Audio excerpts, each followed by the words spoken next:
Okay. It's a little after 7. Let's get the meeting started. This is the August 31st work session for the council. Agenda or roll call, please. Casanello, Here. Hader, Here. Wilson, Here. Shannon, Here. Morse, Here. Ware, Aye. Schneider. Here. Okay. I guess we'll pledge allegiance. Pledge allegiance To the flag of the United States of America and to the republic for which it stands, one nation, under God, indivisible, with liberty and justice for all.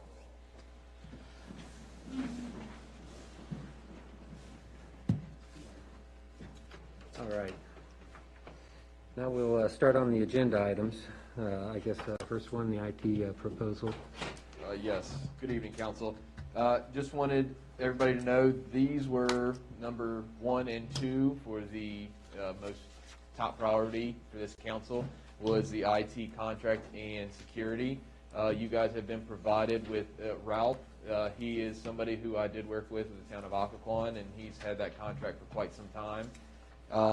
So I've known him for a long time, and he also was the person that I called in to help with the emails, which we'll speak to that next week.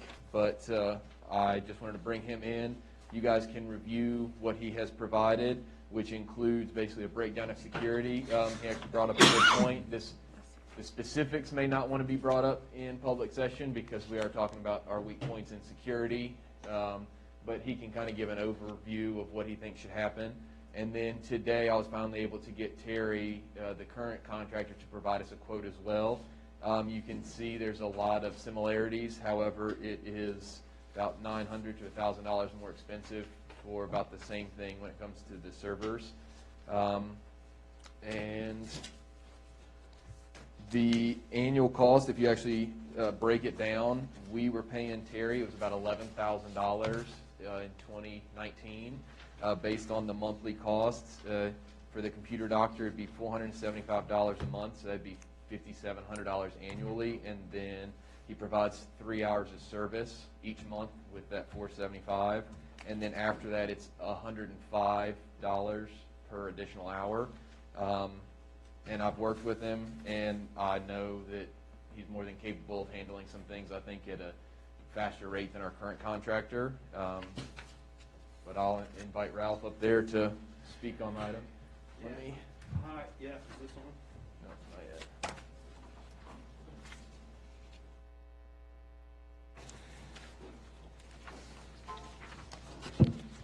not yet. Mr. Mayor, Town Council, good evening. We could make this as interactive as you like. If you've had time to review any of the documents, I know there are a lot of people here. Chris mentioned there's been security issues. So the server proposal is something that's a recommendation just to improve and protect the data in the network. It's kind of a Microsoft best practices and an industry standard to have a small business server and a network of this size. So I could talk to that if you like. The security issues, I probably don't want to go too specific into this, but I just did a general review when I came out here and surveyed some of the equipment and the settings that you guys have with your security, and just reviewed 5 large areas, and these are just very high-level views that we're reviewing the desktop security on the individual clients. It's not unusual if you transition vendors that you may need to switch security licenses. The perimeter security is in good shape with your Sonic Wall router. Your remote access, you guys are doing a good job with that, using a software-based client to restrict access for remote service. There's some upgrades to your Office 365 system that could improve security and backups. Didn't go into great detail on that here, but it is something, especially in light of some of the FOIA requests or other searches that you have to do with the email system, like the one that we currently reviewed. There's a few enhancements that you probably should add to that. The biggest thing is the data storage device is probably a little underpowered, using a NAS or what's called a SAN to store the data. I see it in a lot of very small offices. You guys have pretty much, I would say, outgrown that solution. So this is really security recommendations, but mainly trying to protect your environment, protect the data, give you a little more control over the environment by putting in a server-based, data network system here. So, are there questions I can answer, or? Does anybody want to start off? Yeah, let me go. Okay, go Thank you, ahead. sir. Thank you for coming. Would this system still require for individuals having global access to every information on the system?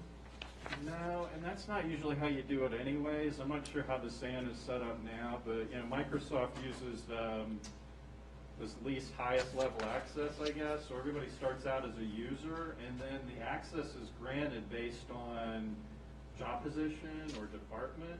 So a typical environment is the police have something separate than the finance department, separate than HR. Some people can hop across all spots on the data network. Some people are locked into that little silo. I don't know that that's really under a strict control system here, but that's normally how you would do it. And it's in the Windows environment, it's based on the user login. So whatever name you put in to get in your computer talks to the server and tells it what level of access you're allowed to have. So, an executive has all the access, but a part-time worker only has limited access.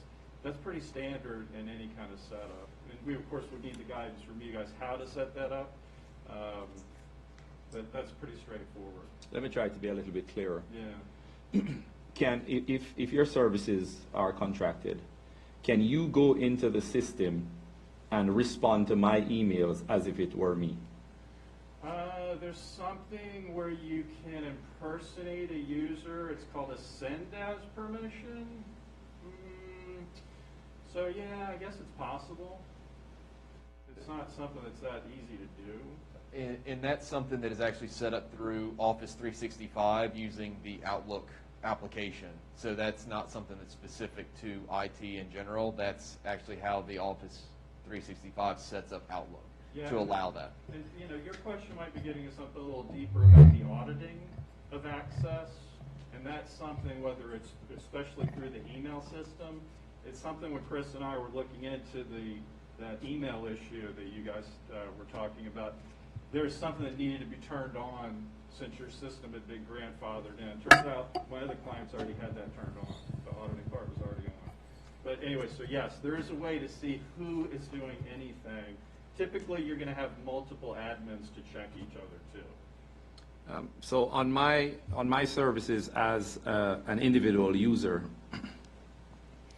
I clean up my inbox and my send folder, and I can delete all of that to clean up that folder. Is there any way I could permanently delete my emails? Yeah, there's one more step where you can delete it. Usually, and I think what's something that may be missing with your current system is the ability to back up, because there's a 30-day window where you can recover, but then after that, You can't the purge is a hard deletion. So yeah. So the system that you're recommending would provide a hard backup that even though I clean my emails, I delete them to keep it tidy and delete those that I don't need, it is... Well, the server is a separate thing, right? Your email's in the cloud. The server deals more with local files and data. So there is two types of security access. There's the email access and then the file and folder access to, data and contracts and PDFs and spreadsheets and whatever there. So did I answer your question? No, but I'm going to let someone else take a Okay. stab at it. I'll follow up on that, because I understand where Chris is going with this. And it gets Translate down, it in English, huh? and it gets into log activity, and because of the type of entity that we are and the records retention requirements that we have under statute, I think what Chris is worried about is if he opens his email and deletes it, in most jurisdictions, that email is automatically stored on a hard drive elsewhere that is archived. Will that be the case, and is there the ability to do a log activity to see if somebody has accessed those files, or for that matter, any files on the network server and hard deleted them. Because if I understand correctly, that mechanism or that capability existed in the current system but wasn't paid for or turned on? Is that my understanding? There's extra archival and backup tools that can be added. Everything's like a menu based, so you can pay $10 a month, and then it's $2 a month extra for this, $4 a month extra for that. So yes, there is a higher level of backup and archive other than just the 30-day retention. And we don't have that currently, I take it? No, and that's on the Office 365 system. Now, on the file system with the server, that would also be implemented pretty much automatically with auditing and tracking who's deleted a file, who's accessed a file. So that, if we did the server, you can have that auditing, and then if you do the improvements in Office 365, you can have both. But we still need to archive everybody's emails. Yeah, you should be doing that no matter what, yeah. So is that an option? I'm assuming it's an option that's not currently turned on or being Right, taken advantage? Right. To get full backup and control over all the email for an extended period of time, I'd have to look and see exactly which one. I didn't really go deep. The $4 per user per month is a general backup and archival tool. So I'd have to quote that. Is there a different email system that provides that capability? Because I know we've got it in our office. Oh, no, Office 365 is the bomb. That's the one you want to have.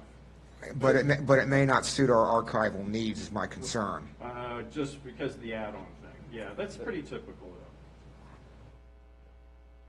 That's what I was going to say. It has the capability. It just comes at the cost that we're going to have to weigh the pros and cons of. So like he said, if we cut it on, we'll have it for at least 30 days. However, if you continue to go down the road. 30 days is not sufficient Well, for our statutory requirement. And then that's where if you pay the additional fees, it would give you more options. And one last thing, I'm assuming from your write-up that there is no local server that you've been able to locate? No, there's no server. None whatsoever. Could it have been turned off or Off-site? off-site or something? No, I don't think so. I just, a couple questions. First of all, so with this system, if we go with this system, who's the overall administrator? So your IT is global admin, and then you can do a couple of different ways. It just depends, because a lot of times we have another administrator in a sealed envelope with the password, right? So nobody really has full admin access. That was what I was getting at. That's Yeah. so it's kind of like a buddy system. To grant certain privileges, you're going to require two people. That can be So- done. Yeah, exactly. So, okay, that's all the questions I had. Thank you. I have some questions. Hi, Ralph. It's Ralph, right? Ralph, yes, hi. No name, so it's a Oh, good yeah. name, yes. I have a lot of questions, but, Okay. so as to what you're describing, can you do a visual of the architecture and how you're going to set this up? Because for me, I'm a visual, and Yeah, yeah. I understand things a lot better. And of course, I took computer science in You college. want it later, or you want it now? No, you could do it later. Okay. I mean, after we're done, because I'm trying to visualize how all the information is going to flow.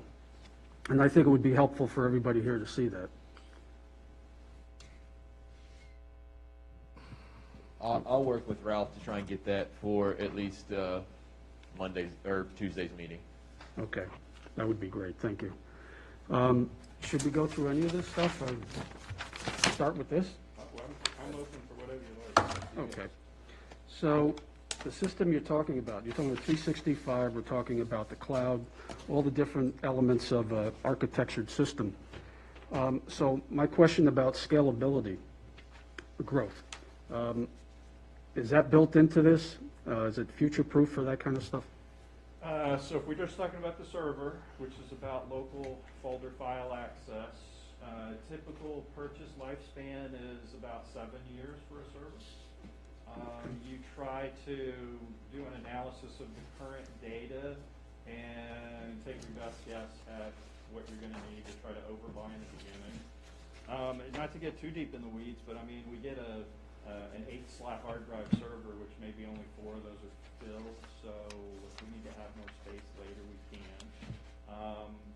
can't imagine we're gonna grow to more than 100 staff here anytime in that 6-year period. I hope not. So yeah, future-proof, yeah, I mean, and plus everything's, you know, once you have the newest stuff with the server operating system, it's usually good for about 8 years, so. I read somewhere, I'm sorry, go ahead. And my concept truly is, you know, when we complete a document, vote on it, put it in play, that this stuff will end up going into a library within the cloud so that our constituents have access to it, residents of the town, and everybody else has access to it. So it doesn't primarily need to automatically store here and archive, even though I'd like to have a copy here. So we do have, you know, multiple, I guess, copies so that we do have some type of backup going on as well. And that would, of course, automatically be backed up in the cloud by the provider that we throw this into, web services and everything else. It sounds like we're gonna need links, right? This system to the website. And I have a question also about security of what we're doing right now, streaming live. And I'm not sure how that's tied into any of this at all. Would you know anything about that, or have you had a chance to look at that? No, Okay. camera system? I mean, it's a different vendor, separate system. Separate system, separate vendor, it's a third party that if you've got questions about it, it'd probably be better to ask them. Okay, fine. Then getting back to the website, all right? So it sounds like you want to try to link some of this information to the website. Can that be done? Yeah, it's really about thinking what best practices is and what's the easiest way to do it and most cost effective, and maybe in the opposite order, right? Right. Because the server is more centered on staff and day-to-day operations. There's something different that we could be evolving to in a more hybrid cloud environment where some of those files are stored. And are there any SharePoint users on the board? I know some of you are technical. SharePoint is the file sharing service, or if you know OneDrive or Google Drive or Dropbox. So these are all services that you may be more familiar with, but there is an internal, as part of the Microsoft Office 365 system, Bob, don't worry, it doesn't cost anything extra. We're going to get to that in a minute. Well, I mean, we don't have to buy anything else, but it's the online storage. So there may be a better way than linking it from the server here, but whatever the best way to accomplish that is, whether it's working with your web host, or it's doing something online, or it's enabling something new in the cloud, we could definitely help you. Yeah, and for us, that would be another provider as well. We got Unicode where we already have archive capability up there for our ordinances and everything else. Right, with like compliance documents, yeah. Right, okay. And that's probably where that would be going for our permanent copy. Got it. So that would be archived and stored there in perpetuity, essentially. Yeah, and that would be just some type of secure FTP communication up to the website. Okay, so your proposal here, the 2-page or 3-page, whatever, and this about the data storage, they're separate and apart. That's an add-on, right?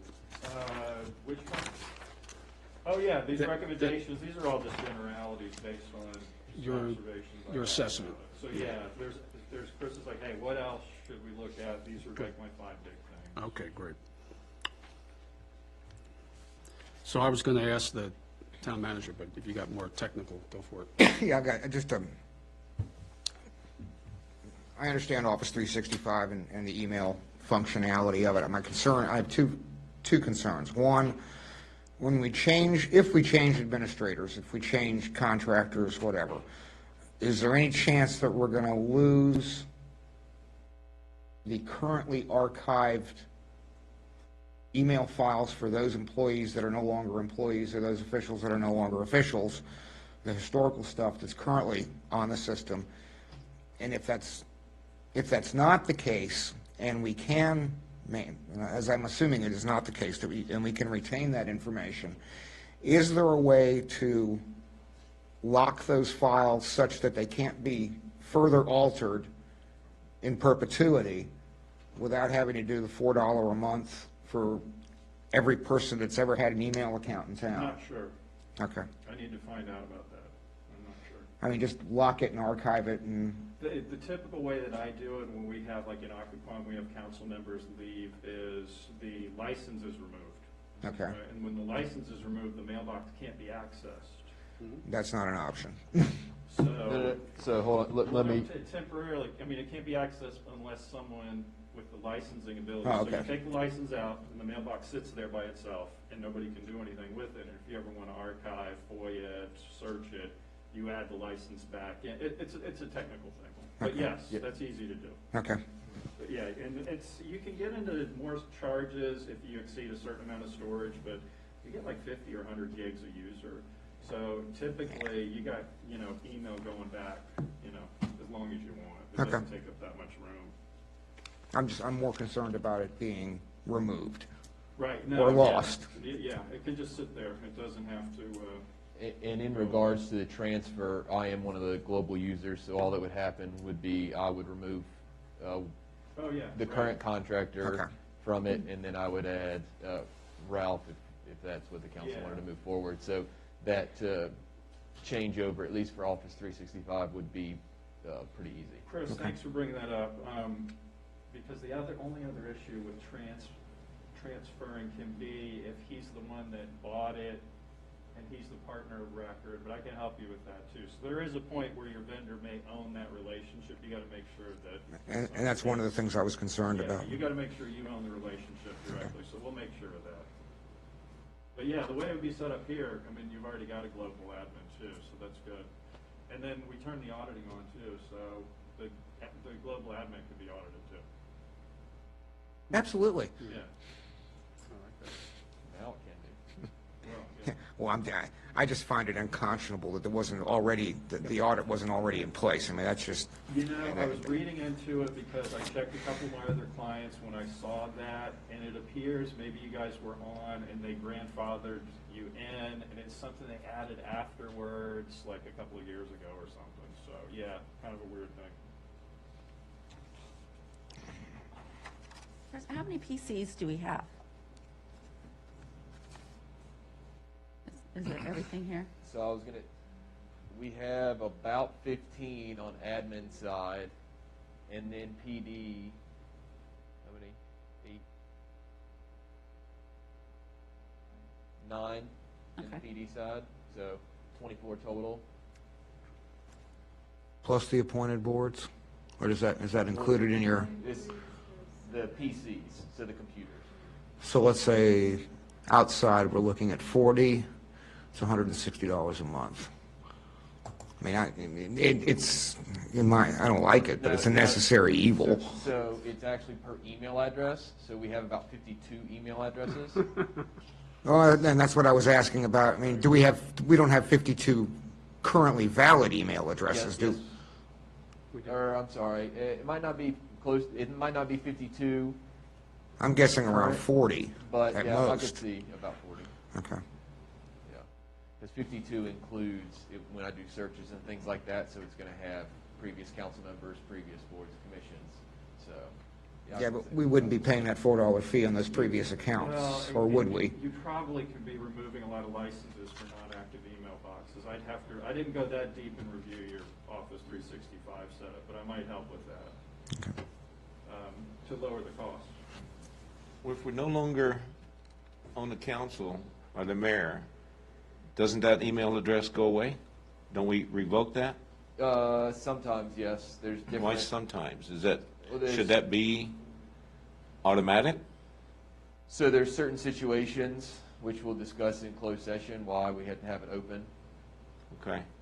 So the user doesn't have access, correct. We removed that, so the user doesn't have access, but Okay. there's certain situations. But we would still be paying on that even if they don't have access? Correct. So like if we were to be moving forward, you'd have to pay for that because of the way the license is. Yeah, I'd be curious to talk in closed session about that and find out why. And that's also due to statute, right? I mean, there's a requirement to have that information.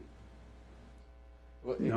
and so that's the whole thing is, so when we're talking about the licensing allows like the global user to go in and look at the emails and check stuff. So what we're working on right now with the email addresses, those need to be active so that we're able to look into them and work through everything we need to work through. Okay. However, Understand now. the Understand. ones that have left and are not an issue, their licenses have been revoked, they have no access, and if we need to search something, those emails will come up, but that's the only time they'll come up. And the reason I ask, in my organization with VDOT, if I retire, die, go away tomorrow, whatever, my account is revoked completely. That doesn't mean that they can't go back into it because it's in the cloud, it's on the server. They can go back and they can find out everything I've done as long as I've had that. But it's not an active account. Exactly, exactly. Okay, thank you. Yeah, and that's probably what you guys are doing here. Typically, you just change the password, you lock the user out of the account, and you can remove the license or not. So- Correct. But we still have access to any email Right, they you send. never delete it. You just leave Right, it there. got You it. I mean, I never delete any, I don't delete any of it. Staff, council, whatever. You might as well just save it because you never know if you're going to need it. Good, thank you. Do you want to talk about budget? I mean, where's the thinking, I mean, we've got line item for that, right?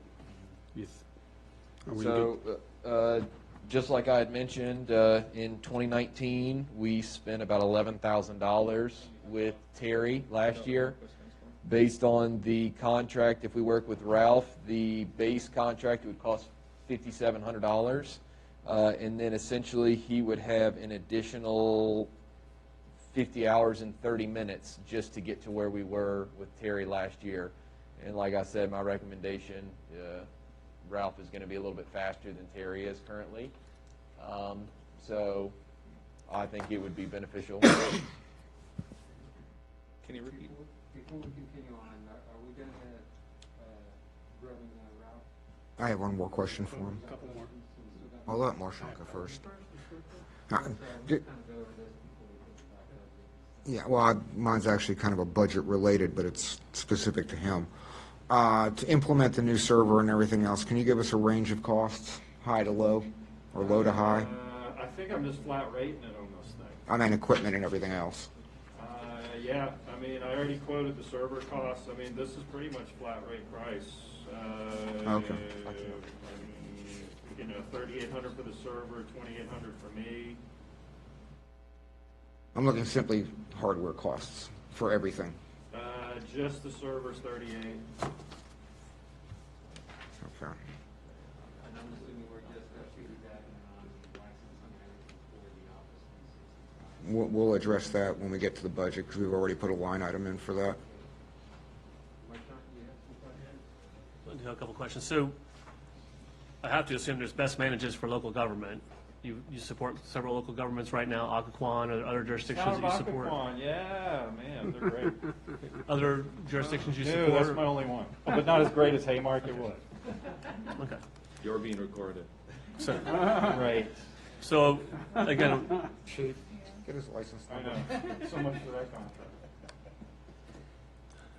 so I assume there are best practices out there for local municipal governments on how to manage these systems, email, data storage, files storage. Honestly, this is pretty standard for any business with document retention, except you guys have people that want to come in and dig around in your stuff.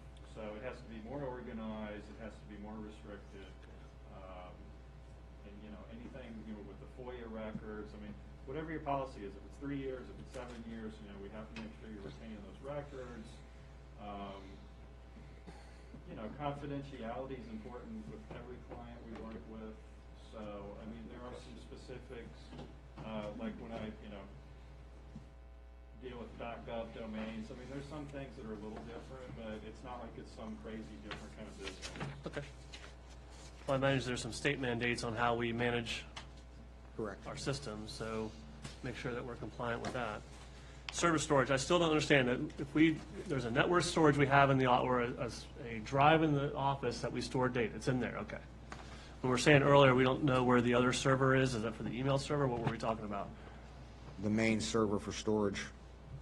Most people, when you say storage, would assume there's a server. That technology's been around since, I don't know, the 90s maybe. Okay. And it's been expensive, but small businesses could afford this starting in the probably 90s, where you could have, you know, this supercomputer that hosts all the files. So people probably assume, and then when you open up the closet, it's basically 2 hard disks. That's it. So it doesn't have any of the additional security technology that the Microsoft Server OS has. The speed is terrible. But the network drive that town staff uses is here physically on site. Yeah, exactly. We're going to continue to do that, or are we going to go ahead and make redundant storage? So the server would replace the network storage. Okay. That's in the cloud. Yeah, and I believe there's a cloud backup already for that, which is good, and that's pretty common too, right? We want on-site backup to disk, and then we want an off-site backup too. So for me, the email is archive manager. Even if you delete it, it still keeps copy of it. That's something extra that you need, right? Okay. But to me, if we have to do the additional expense, We have to do it. I hate yeah. the word liability, but with Yeah. all the things that are going on right now, this is something we should spend the extra time and effort on because we need to get those files together. But with the archive manager, it also saves deleted messages, correct? Right, Okay. so you have full control, and backing up too. Okay. So, This is, I'm Yeah. sorry. same difference, backing up archive. If I have that loud, you can never delete, you may think you delete it, but it never goes It away. looks like it's deleted to you, but right. And that's what I was trying to get at earlier. Going back to the email question, to me, it's not unreasonable if you have a FOIA officer that has access rights to the, like, I'd much rather, if Chris calls me and says, hey, which just happened to me, I got to FOIA your email account, it'd be easier for me to have them do those keyword searches across all the email accounts rather than having us to go in there and then charge for that dollar amount. So it'd be helpful to have someone with the admin rights that can do that. Yeah, I've got I an don't- issue with that. I don't think it's unreasonable if a staff, if an employee is away and someone needs to go in there and answer for them or check that unless the emails are forwarded. As long as they understand that that's what's happening. I think the issue here, it wasn't known Yeah. that those emails were being accessed and reviewed. But to me, it's not unreasonable that you would need to have that access should someone be indisposed or some other So reason. we don't normally let other people access other people's mailboxes, but there's things like groups where, there's a, Welcome to Haymarket. right, well, I know, right? Because, I mean, it's probably not a good idea to have someone else access, but there's forwarding where someone is getting your mail for you temporarily, where there's messaging. So maybe there's a different way that needs to be done. So I will speak to the FOIA. As of right now, if someone were to make a FOIA request, I do a search, and it encompasses its keywords and it's everybody's email, and that's what then I would have to go through those and verify. But just like Marchant said, if for whatever reason I had to do a FOIA request and I was going to search you guys' emails, I would let you guys know, hey, we got this request in, I'm going to do this search, and then I'm going to have to go through, just to give you guys a heads up, just the courtesy of letting you know what's going on. But I would have to agree with Ralph. We are in local government, and unless somebody was on like a 2 or 3 week long vacation and had no access to emails, I would prefer not having individuals answer unless have the user forward it to somebody. I'd be okay with that, but I don't think having me going in and responding for one of my other staff would be appropriate. I imagine positions of trust, other things where there's transactional details, but anyway, I'm saying it's discretionary. It's more of, and it's known that that's being done. When you do the email searches across, you don't have to log into each account. It just searches all of them. So maybe that's what I'm thinking too, is that to do the FOIA, you don't have to do the individual account access. So you already have that capability. Okay.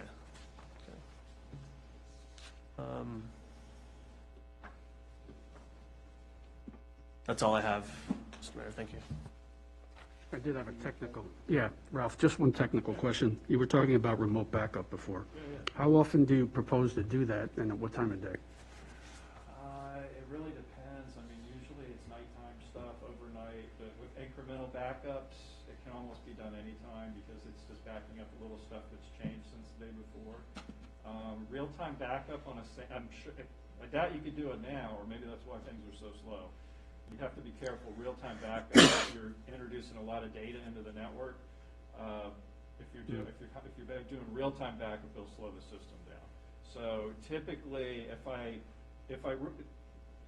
there's 3 backups that happen. There's something called snapshotting, where there'll be backup taken to the server midday, end of day. And that way, if somebody deletes a file, we can pull it right back off very easily. That saves like 2 weeks, 3 weeks worth of data where you can easily get to something that's backed up. Then everything else backs up to a local disk nightly. But yeah, it's nightly backup. Okay, good. And thank you for the confidentiality Yeah, yeah. for now. Well, I'm available by phone or email if anybody has any other questions. Chris, let me know. Thank you, Ralph. Hey, thanks a lot, You can guys. use my email to send it to him, Chris. Now we can go on to anything budgetary questions if you want. So I was looking at the agreement. So, Martin, he'll be reviewing this? Yes, if you guys would like to move forward, I would send this to Martin to review by next week. All right, so if I have any comments, I can give them to you about the agreement. Okay. Without objection, should we simply direct for the contract to be forwarded to Martin? If you want action next week, Okay. potentially? Can I ask a question before, Yeah. please? Okay. Well, Um, Earlier, Chris, you made this comment. Could you clarify it for me, please? You said you were finally able to get in touch with Terry. What does that mean? So originally, when I had asked for the security assessment, Mr. Weir was here, and he was asking some specific questions, and I just stated that I would contact Terry. So I gave him a call. So I am able to contact Terry. However, this was something that I had asked for several weeks ago, and then I had to email him 2 weekends ago to remind him that I needed it by this Monday. And then I called him Thursday of last week to see if he would be able to provide it by Monday, and then he finally provided it today at, I think, 3 o'clock. So that's just something that, this is something when you guys wanted to work forward with the IT, if you actually look at the date of this, I reached out to Ralph immediately, and he was able to get it to me by July 23rd. So this is just something that I've been holding on to some of this stuff for you guys when it was the appropriate time, because we had other pressing issues to deal with. But that's something that, like I said, just Ralph's response, and it's a little better than Terry's is currently. That is Terry's. The document that has no letterhead and just has Haymarket IT security and management notes, that's what our current IT contractor provided. Oh, I thought that was part of the other. No, this is what our current contractor Okay. Let me provided. separate that out. So are we allowed to ask questions on that real quick? Well, he's not here to answer it. Not- Maybe Chris would understand it if you have a question on it. No, just saying he brought up some good points here, and this one saying, the master password, is that something that Ralph, I assume, would have as part of his system? Microsoft Office backup, I guess, is what Ralph was talking about. But this one about the universal login, is that something that Ralph built into his system or no? So like I said, Ralph is very amenable, and Okay. I mean, I think you guys saw that, depending on what you want, he will figure out a way to make it work. So, I mean, the universal login is more for you guys on a day-to-day basis than us, but anyway, that's all I had. Bob, I see you're up. Well, now that I know that this page is not part of the other one, Yeah, I'm not reading it. now I'm concerned. Because, here we are, right out of the box, the very first sentence, support for the two sonic firewalls lapsed back in January. And it's August? And should be renewed. Let's finish the sentence. Yeah. And now may cost up to twice as much. I mean, my mind's made up, but Is there, I haven't looked at Terry's contract, is there any type of a back out termination clause or, everything, I'll discuss that with Martin, but I don't think there's anything that would require us to continue moving forward. So I'll send Terry's contract as well as this one for him to review and let him know what we're trying to do and see if he has any issues with it. I have a real quick question. Earlier, it was, for Ralph, it's $5,700 a year plus 50 hours and 30 minutes to bring us up to speed. Is that, I'm sorry. So currently, our current contractor, we paid $11,000 last year. So I just did the calculation. Because our current contractor, we don't pay a monthly rate, we only pay when he comes and does service. Okay. So where I was just trying to break it down is that if we pay Ralph the monthly rate, it would be $5,700, and that's 3 hours of so 36 hours, because it's 3 hours per month that you get with that $475. Okay. And then once we, met that budgetary wise, once we got to that $5,700, if we split 50 hours and 30 minutes throughout the rest of the year, we would be at the exact same price point we were with Terry last year. Okay, all right, thank you for that clarification. Yes, ma'am.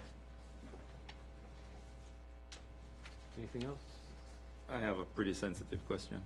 One of the council members had raised it concerning changing of service providers or changing of the security company.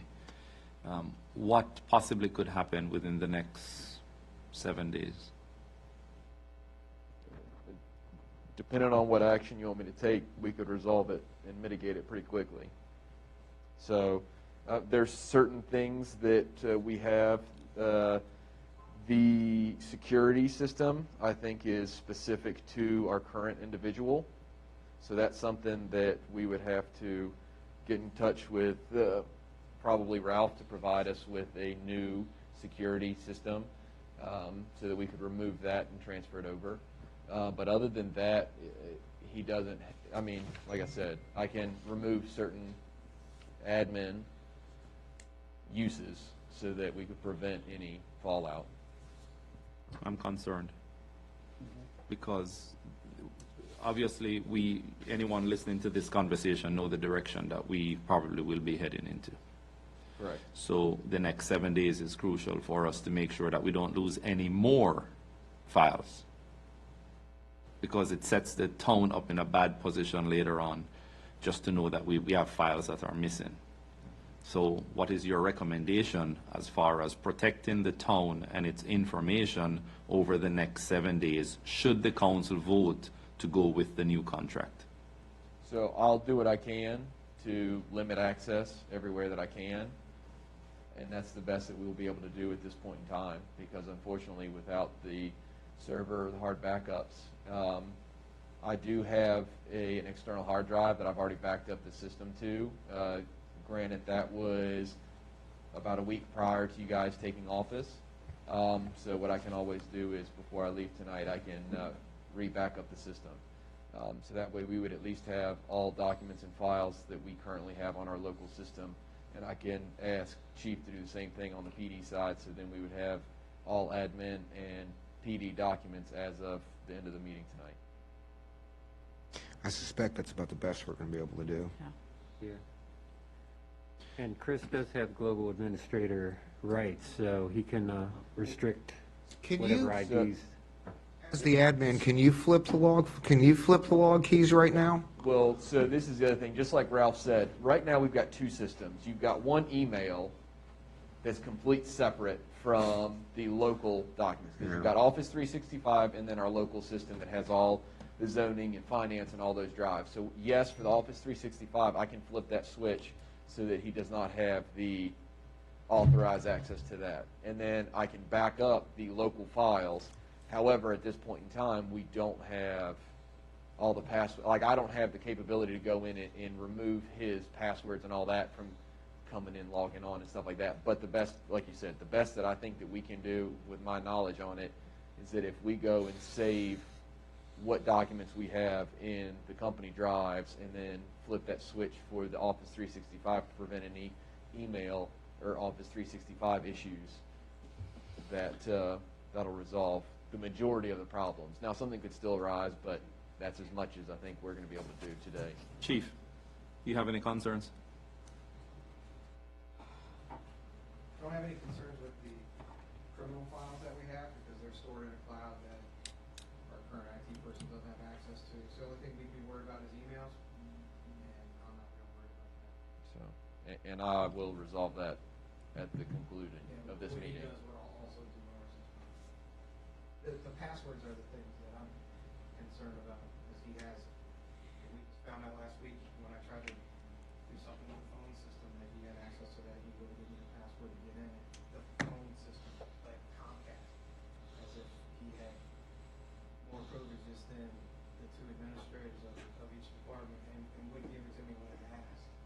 those are things we're gonna find as we go along, that we're gonna have to, he was the only one that could get into it and make changes.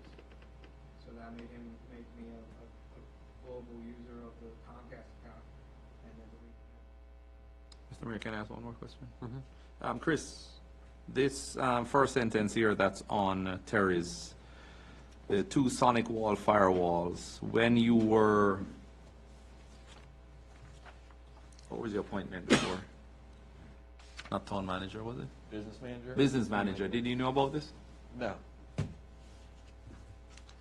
So you had no idea that since January, the 2 sonic wall firewalls had expired and needed to be renewed? No. Thank you.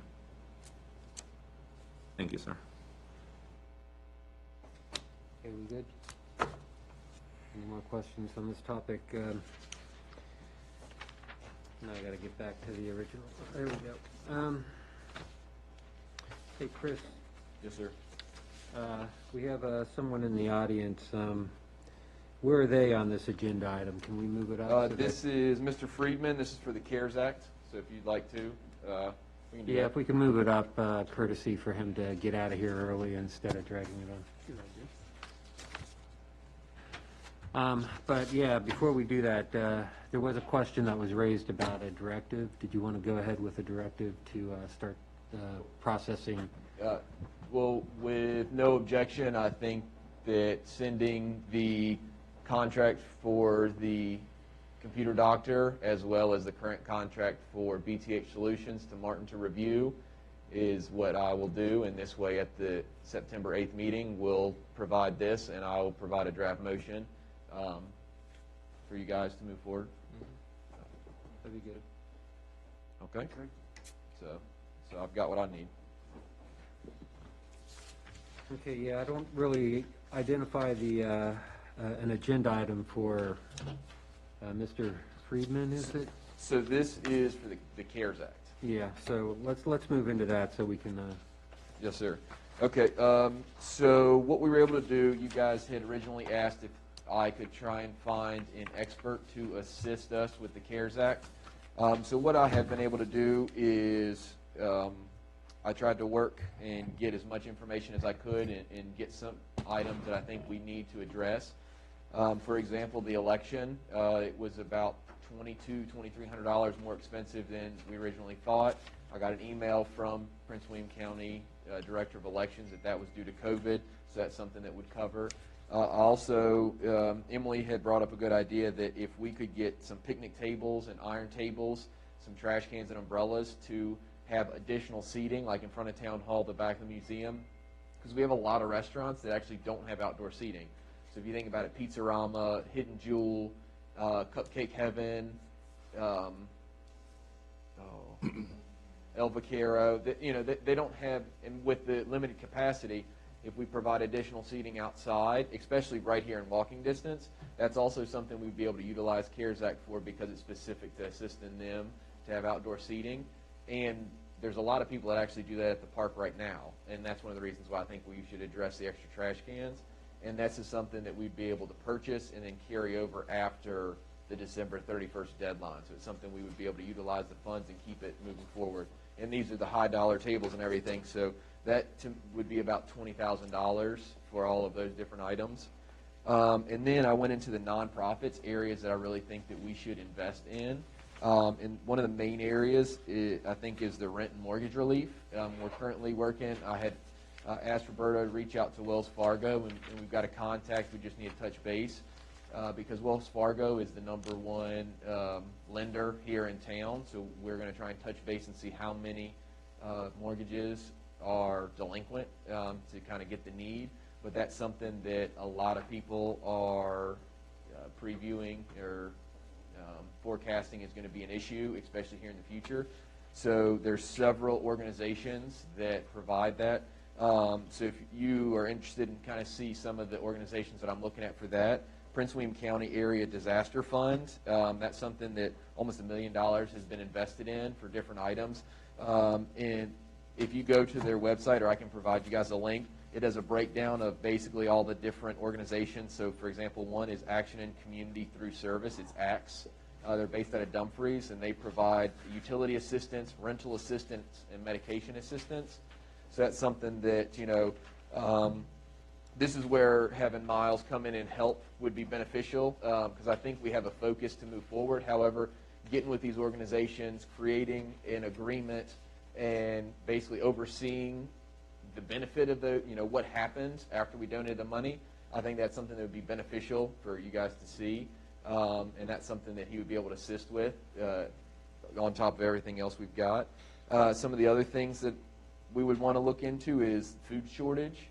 So like Haymarket Food Pantry or Old School Kitchen, they're also providing some foods as well. They partner with like Park Valley or Haymarket, so it's a little more substantial food instead of just the normal, weekly meals. So what you're looking at is for Old School Kitchen, they charge us between $2.50 and $3 a meal. So if we were to donate between $5,000 and $10,000, it would be between 1,500 to 6,000 meals would be provided for that amount of money. And if you go to Haymarket Food Pantry, they actually do it more by family.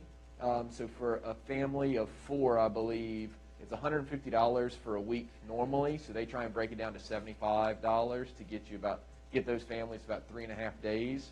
So same thing, if we were to donate $10,000 to them, that would feed about 133 families for half a week, so about 3.5 days. And then I've also reached out to some of the churches in the area. Because of the restrictions, if we go to some of these churches, they have to have a CARES Act or COVID relief program already established.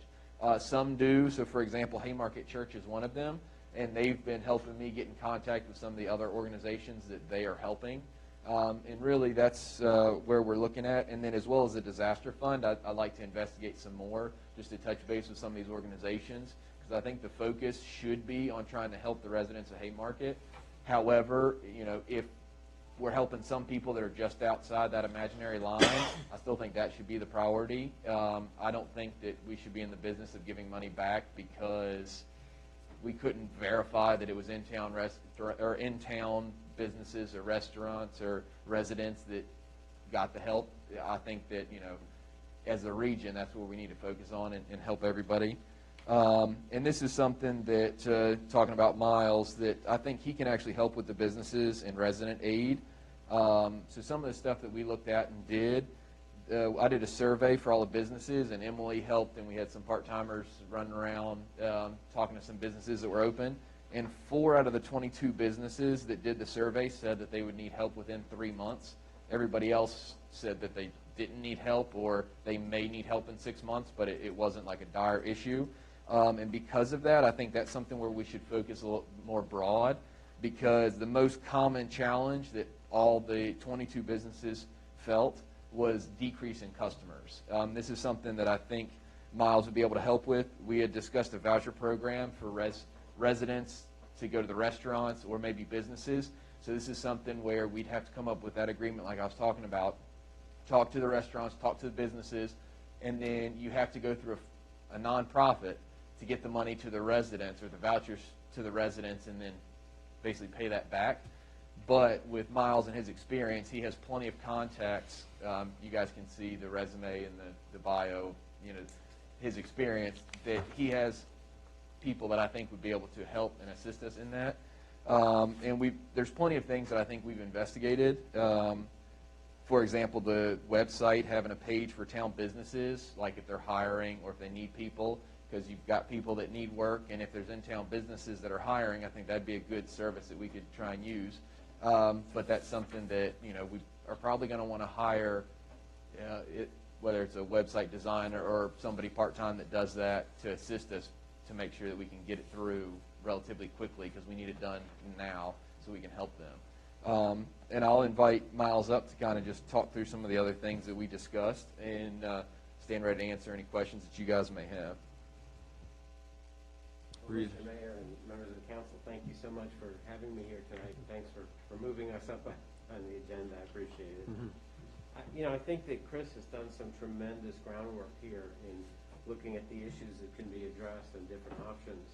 And I think the basic 3 issues are your residents, some of whom have issues with basic living expenses, mortgage, rent, food, medicine, utilities. So that's one issue. Second is the not-for-profits that support those folks. And the third is the business community. And just to comment on these things, for example, the voucher program, one of which is in practice now in Purcellville, which I mentioned in the proposal, has a dual impact. It helps the citizens who get the voucher, and it helps the businesses who sign up to accept those vouchers. So that's one option, and you have to figure out the mechanics, how you do it, who administers it, how the money gets replenished, and reimbursed. That's one way of looking at it. Working with the not-for-profits is another option in terms of addressing some of those basic needs, and that could be with grants, with low interest or forgivable loans. But you want to talk to them, find out what their capabilities are, what they think the biggest needs are, and it's going to vary from item to item and from nonprofit to nonprofit. And some communities are giving grants to their not-for-profits, and others are not. Some are giving low-interest loans to them, and some are not. The not-for-profits really fall into a little bit of a different category. But here, I think Chris has got a vision that the not-for-profits can really be intermediaries who spread the help, who leverage more help than just what we can do as a local government. I wouldn't ignore the businesses. As Chris and I talked, he said, well, most of our businesses seem to feel okay. My concern with that is that we're entering a period right now where you've got flu season coming. Some are predicting another huge spike of the coronavirus, and a lot of businesses who may be doing just fine right now could really be in trouble if this, double whammy hits. The other thing that's happening is, on an ongoing basis, so many people are working at home. So many kids are going to be going to school at home. Is that going to impact your lunch crowd in a lot of restaurants? Inevitably it will. And that could become a long-term issue because a lot of companies and governments are saying more of our people are going to work at home on a regular basis. They're scared to death in places like Arlington, where the lunch crowd is what sustains a lot of those restaurants. So I think what you want to achieve with the business community is to help build a resiliency in them, no matter how well they're doing right now, to build a resiliency so that if, in fact, there's another wave this fall, or a year from now. Some are predicting there's going to be wave after wave of these kind of viruses coming out there because of the research that's being done. You want to help these businesses build resiliency. And businesses that, it's not shocking to know, businesses that have planned on dealing with issues tend to survive better than those who don't. There are also many of them doing things very differently than they did before. Outdoor seating, home delivery, or using the internet. I know the wineries in Fauquier County, almost all of them, who had never done delivery before, started doing, shipping. You had to buy 3 bottles of wine. I made the sacrifice. I did it. And because we work a lot with the wineries there, and I'm very close with a lot of the wine owners, what I did is about every few weeks, I'd buy a 3-bottle, and they had all different arrangements. You could buy 3 different kinds of wine, or you could buy what they called a calendar issue. So if you like Cab Franc, you could get a 2014, a 2015, and a 2016. I like the 2015, by the way. But they're all looking for different ways to do business. Some of them may not even realize yet the strain that could put on them. So I think you got to address all 3. You also have to get the word out. One of the things we learn in economic development is you have all these great programs to help businesses and workers, but they generally don't know you have them. So you've got to have an outreach plan in place. And that's hard work. It doesn't have to be expensive, but it's got to take the work and the planning. You also want to make it accessible. I spent a good part of this weekend, I'm now a consultant for Fauquier County. And that makes it both harder and easier because I can be more honest about certain things, but I also can't guarantee they'll take my advice. But I looked at, we had a 4-part business loan program that we started some time ago. In the county, the EDA, the Economic Development Authority, put in $25,000. The county put in $25,000. This is before the CARES money. Then we matched that with CARES money for another $50,000. Okay. One of the things we were concerned about is, with CARES Act money, you may well be audited. They're going to pay close attention to how that money is spent. And the biggest thing they're auditing for, frankly, especially on a smaller community, is not whether it was done honestly, but whether everybody who got help really was impacted by COVID-19, okay?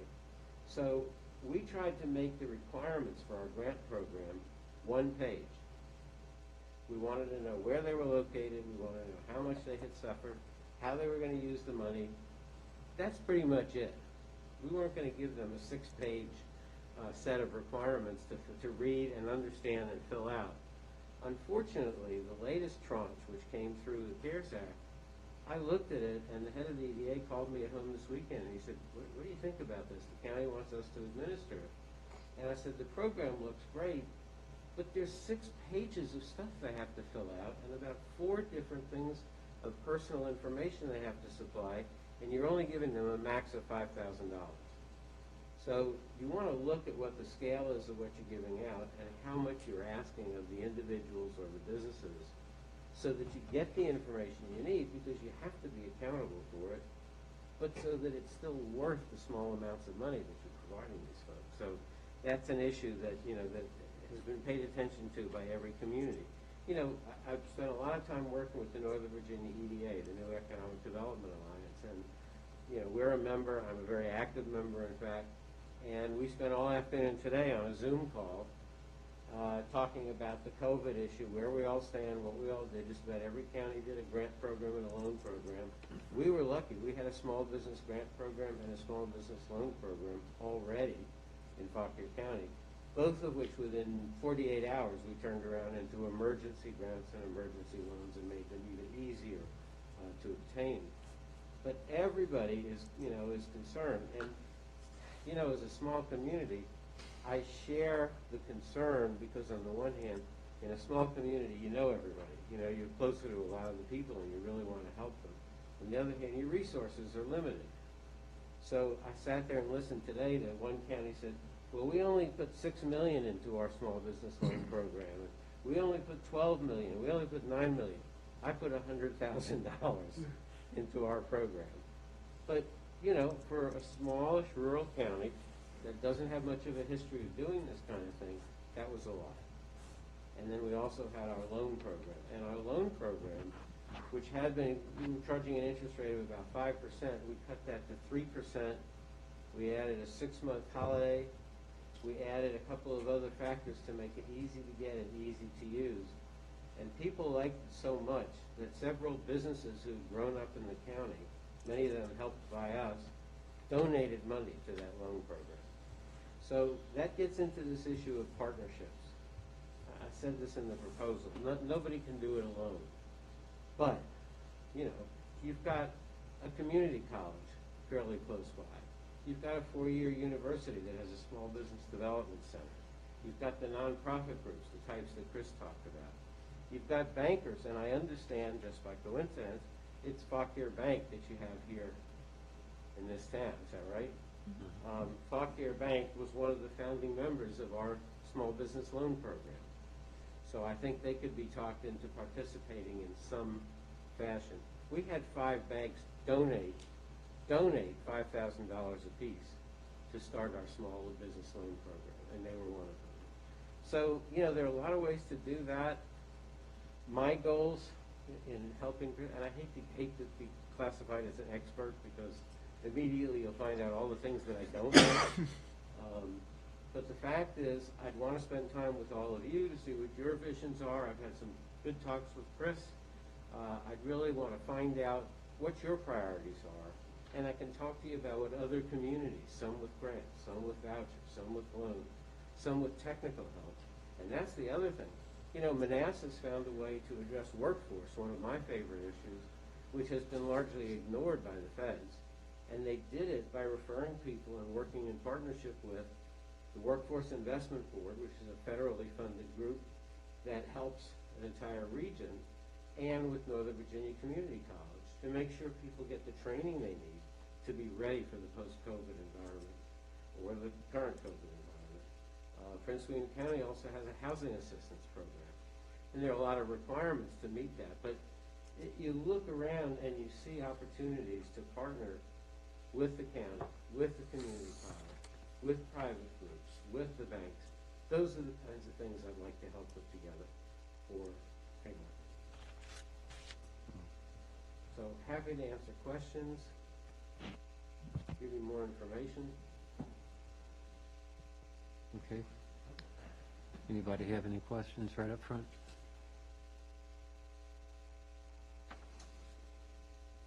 Okay, one I have is, you know, we're restricted to try and spend this money by December 31st. Like you said, businesses right now don't really know what impacts they have. What, you know, what could we do to prepare them on what needs to be done? How can we give them money if they're not going to be spending it by December 31st with the audit process that's going on? I mean, we have we started to develop another business roundtable in which we can start to present this to these businesses. But, you know, where would you start with I would start by talking to individual businesses and saying, look, if you feel you're doing okay right now, how come? What did you do to adapt? Because you did suffer, you know, having less customers. Was it outdoor seating? And if that's the case, what would we have to do as a town to help you do that on an ongoing basis? Was it the use of the internet? A lot of businesses, you know, hit the internet in a way they never had before. And one small business told me, they said, you know, our sales out the door within the first month went to almost zero. Our internet sales, which we were doing business on the internet, stayed at about 60% of normal. So they're going to shift more and more of their marketing, their services, et cetera, to the internet. And that takes expertise and it takes money. So I think some of them will say, yeah, if we had some money, you know, we could expand our e-commerce site and do more with that on an ongoing basis. Some of them are going to say, you know, we've changed. We're serving outside. We're delivering. We're sanitizing. We need help getting our workforce up to speed because they're doing things they've never done before. That could be done between now and the end of the year. So that's where I'd start. And then I'd also incorporate best practices happening in businesses in other communities. And I've spent a lot of time not only in Fauquier, but working with communities in the Piedmont and Northern Virginia. And one of the things we're working on right now in the Northern Virginia EDA is stories of innovation, clever things that businesses did to help succeed, help smooth out the downturn. So I think there are ways of identifying things that they may not even realize. And I say, yeah, we're fine. We did outdoor seating, and now it's going to be wintertime, and we'll pull that in. And the other thing is, it's very hard for them to plan because of this threat of the dual hit from the flu and the coronavirus.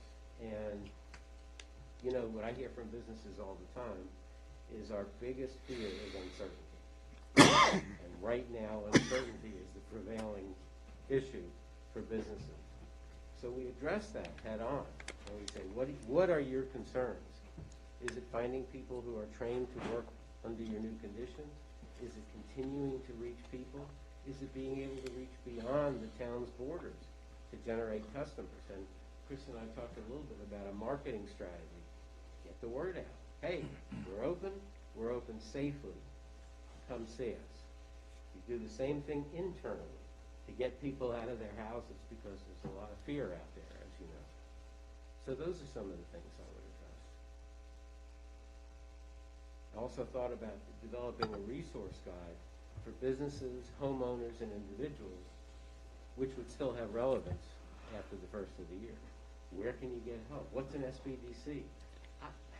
I work with SBDCs all over the country, and they're funded partly by the SBA and partly by participating universities and localities. And I live in Prince William County. I live in Manassas. And I asked some people, because we were working here with our SBDC that's at Lewis Fairfax Community College, and I asked some people and businesses in Prince William, they said, oh, if only we had an SBDC. Somebody finally said, there's been an SBDC here for 2 or 3 years there at George Mason.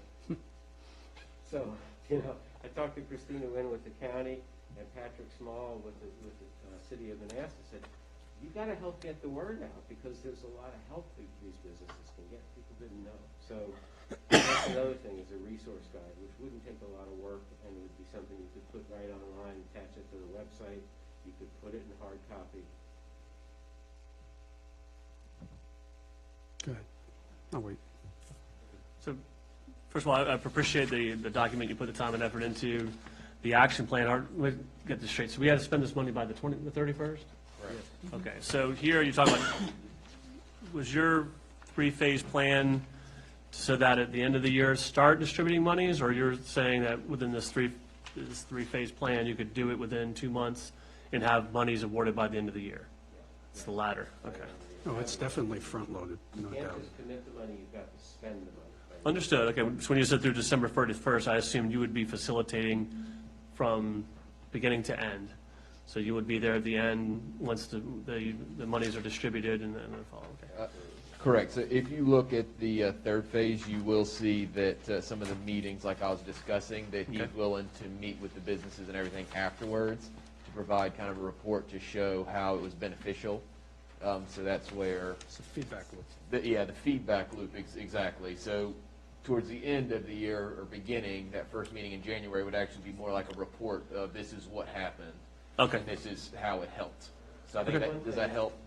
It does, it just, I'm sorry. I live here in the county, I'm not Okay. going anywhere. That's fine. So if you need me in January, you know, on a pro bono basis to finish things up or to have additional meetings, I won't leave you until this job is done and done right.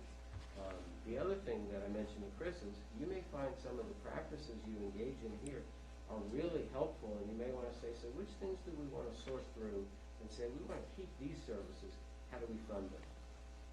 Are there foundations, are there federal grants, are there state grants that can allow us to continue some of these services once we get run through the CARES money? And I think that's important. And one of the things we talked about is, well, do we start an EDA or an EDC, a not-for-profit group that would report to the council, would serve as an advisory group potentially, or a financing group, or a technical assistance group. I mean, there are a lot of things you can do to build on this.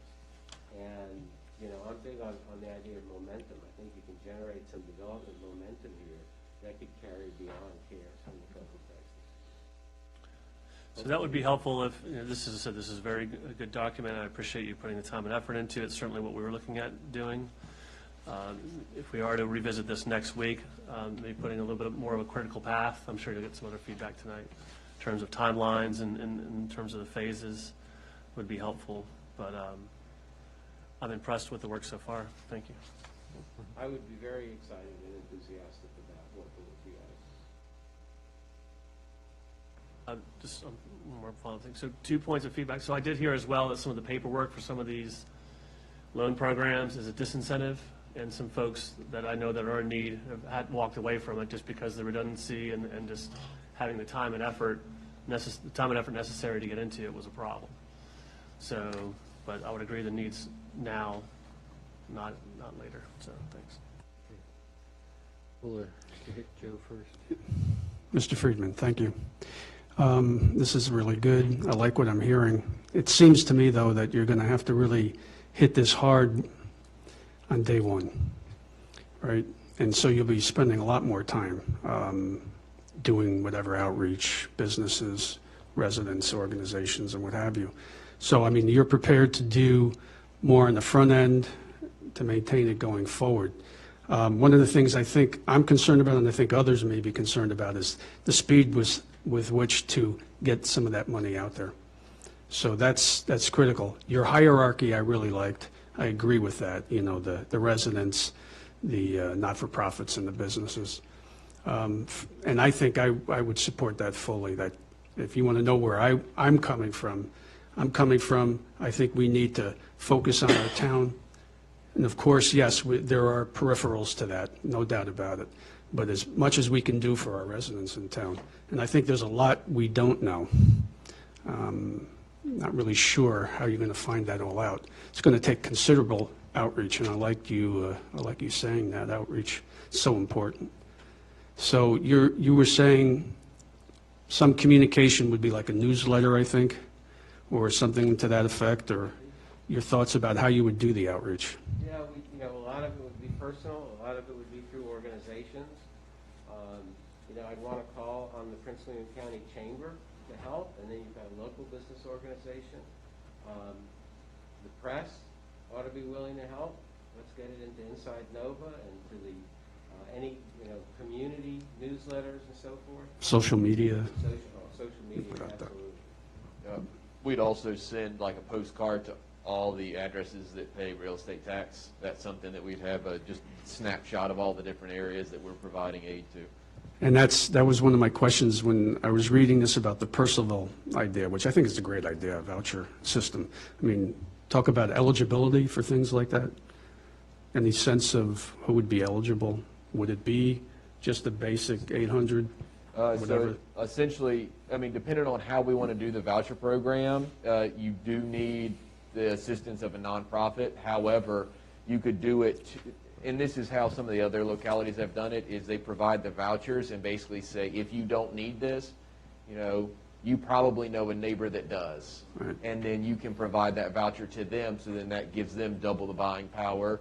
So it's a little bit of community helping community with the town essentially front-loading that cost. And like, so for example, I've already talked to a couple businesses that would be willing to go forward with a voucher program like this if we were to do that. So Of course, the focus would be on the town businesses first. well, the vouchers would only be for town businesses. I wouldn't go outside, and then the only people that would receive vouchers would be in town. And in essence, it becomes free marketing for those businesses because you maintain a list of all the businesses who will accept the vouchers. Correct. There's no question that it needs to move quickly. And one of my frustrations, I spent most of my career as a consultant, as an association executive, if you looked at my resume. When I went to work for government, I saw what every business has always complained to me about as a consultant. Why do things move so slowly? And this is a case where they really need to move quickly. So I'm prepared to hit the ground running. I would have to. Right, right. And Chris has done a lot of the preliminary work. I mean, quite frankly, one of the things that excites me about this is I've been very impressed with Chris in our conversations and with the preparation he's done in the thought process. So that's going to help a lot. And so whatever you're doing, I mean, I know some of the pass-throughs, they would have to keep the documentation, but would you also, in case of auditing or when we're audited, how would you handle that? You would have strict requirements about what the paperwork needs to be, and you have to have a process. I mean, one of the issues that you have to deal with is, as you give out this money, you've got to be transparent. So whether you do it for everyone and just give less to everyone, and by everyone I mean everyone eligible, do you do it by lottery? A lot of the communities, judge who is out on the business side, who's eligible, and once we have a list of eligible businesses, we don't have enough money for all of them, so it'll be a lottery. There are a variety of ways to do that, but you've got to have a rationale. People who apply or are given these monies have to understand how they're awarded and why certain people get it and certain people don't, and some people don't. And you've got to have records, absolutely. Okay, thank you, Mr. Friedman. Okay. Chris, do you have something? Yes, Kuhn. Great work on the research. That was really good. I think it sets everything in perspective, just how much and how, because there's always that question of what we can do to help these organizations, but you've given us a lot of practical ways. I know I've shared this information before, but the Haymarket Food Pantry, they serve 41 cities and towns in Virginia. They serve 380 families. 73% of them are in Prince William County. 38% of them are children under 18. So that's really good information that you've provided. Just to add to that, since I think it was April 1st, she said that they had served over 11,000 people, and it was 28 or 38% of those were from Haymarket. So that's what they were able to provide. So that's just something, No, that's really good. That's really good. Thank you for that. Mr. Friedman, the rates that you have proposed here, are those comparable to what you currently propose to the other places that you've worked? They're actually considerably below the rates that I normally saw. But I have this thing about the CARES Act money. I think it needs to be out there going to people. So, I charged enough that I felt comfortable with it, but not so much that it was going to take a big chunk of these CARES money. Okay. Thank you, sir. Thanks again for the work. This is good. Okay, Bob? Mr. Friedman, I'm happy that in the last 10 minutes you've said many of the things that I've been preaching for the last 2 months. I'm smiling behind the mask. I'm going to ask a hard question, but I think it's a relevant question. Understanding that we are largely behind the 8 ball because we are so far behind through the, I'm not even going to lay blame. Let's just leave it at we're behind the 8 ball because we haven't gotten anything done to this point.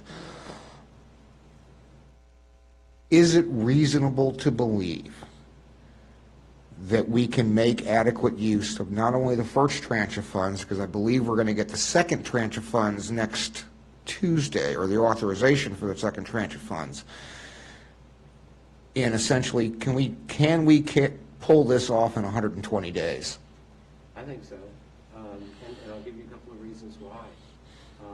While it's tough to miss that first wave, when businesses were literally going out of business in some cases, now most of these businesses have exhausted whatever they got before.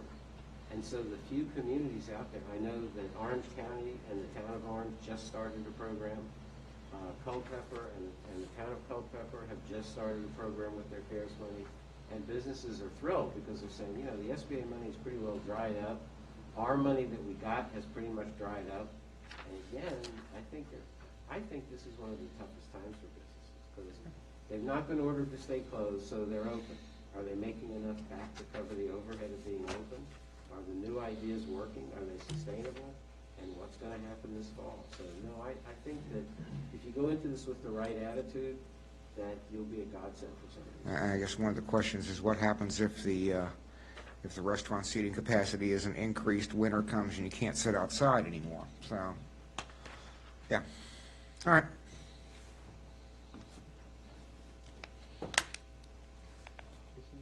No, I'm good. My questions have been answered. Okay. I think I'm good. Fall back on Joe, Bob, and Chris, and Marchant. Any more added questions? Down here. I don't have another question, just an observation. You just said that these other towns just started with it. So maybe we're not behind the 8 ball, but we need to act fast. I think that's accurate.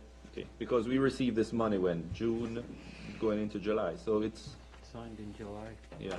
Well, I can tell you from firsthand experience, Fauquier County received the money the same time you did, and they're just now finalizing the requirements for the add-on business loans. But a lot of the big counties in the north, they had millions and they're gone. Mm-hmm.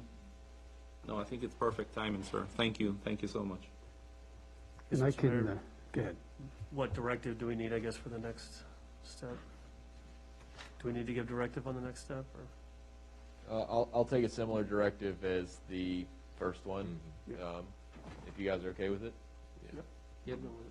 Okay, Yes. then And the I'll contract, provide Martin? these 3 agreements to Martin, probably tomorrow. We can discuss it Wednesday, and he'll be ready to provide his recommendations or edits. Yeah, for the meeting. and also, it might be a little bit too soon, but we also mentioned needing help with web development. If we do pull this together, is that a request that you want to put that in now for us to start searching for people, or? Well, no, that'll be a task that I'll take care of, because I'm going to have to get additional quotes and everything else. It's just the fact that the CARES Act money would probably be where we pulled it from. Yeah. What'll happen is we've got a business roundtable coming up, so that's something that I'd actually like to discuss with those that are here to see if they do need help hiring, because it may be something that's a great idea. However, they're not hiring. They would prefer us to focus more on a advertisement, like a regional advertisement push. Just like Councilman Weir brought up at the last meeting, a lot of places are trying to say, hey, get out of Tyson's and DC and come out here. You can shop, you can eat, you can go to a winery, you can do a little bit of everything out this way, so maybe we try and do a regional push for advertising. So I want to really talk to the business roundtable and have some face-to-face to be able to have those conversations before really decide. Yeah, because I'm assuming we will need a dynamic web page to deal with community outreach, which would require someone who's fully focused strictly on the web page. Correct. We would probably look at some of the Imagine or Freshy Sites or some of these organizations that are in the Prince William County umbrella. They're actually web designers, and they do websites here in the county that are pretty responsive, and I think they could be helpful. That's something that I think we should look into if that's the route that we end up taking. Or can recommend some folks as well. Yeah, or if we just have someone already hit on the Municode web services that we use now, we could look into it. Chris? Mr. Mayor, tomorrow is September 1st. According to this, we're looking at starting it September 1st. Is there any way we could fast track the approval process to once Chris gets? It'll have to be amended to the 8th. Yeah. But You have to send this through the attorney then? Yeah. Correct. So So okay. we'll send this to the attorney at the next meeting. If we're ready to move forward, we can move forward. But some of the information, like Mr. Freeman said, we've had a couple meetings already. We started moving forward. I think being able to go to the business roundtable and kind of ask some of these questions to face, I'll take on some of the legwork, so hopefully get us to the 8th, and I can continue to provide information. But this, if we can take care of the IT security and contractor, this is number 3 on the list, so this is really going to be my main focus. So I think between the two of us, we can really knock out everything that we need to and get all the information. Thank you. We'll have the business roundtable Tuesday morning, so we'll have a lot of that information for Tuesday night, which would be great. Yes, ma'am. Yep. And then what about fast tracking outdoor furniture and ordering and things like that? Do we have an order date? No, we do not. We still have to do some things with the budget, Okay. which we'll discuss that later.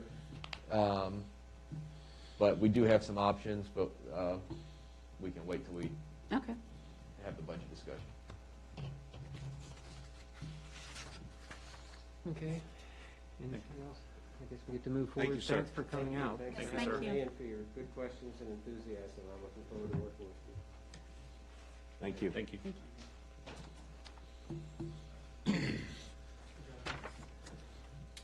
Okay, now we'll go back to our regular agenda. We'll start off with the bond release.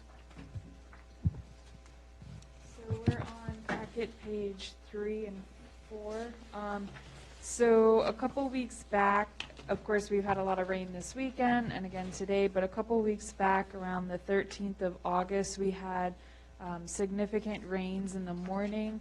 And so once it tapered off around 9:30 that morning, I went out and visited the site there on Fayette Street. It was not a torrential downpour, but it was a significant amount of rain that came down. I took the following photos.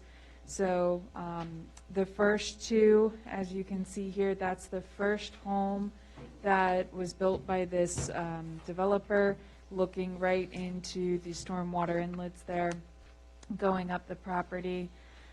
Again, the following photos are just as you go down. There was some water that collected between the second and third house.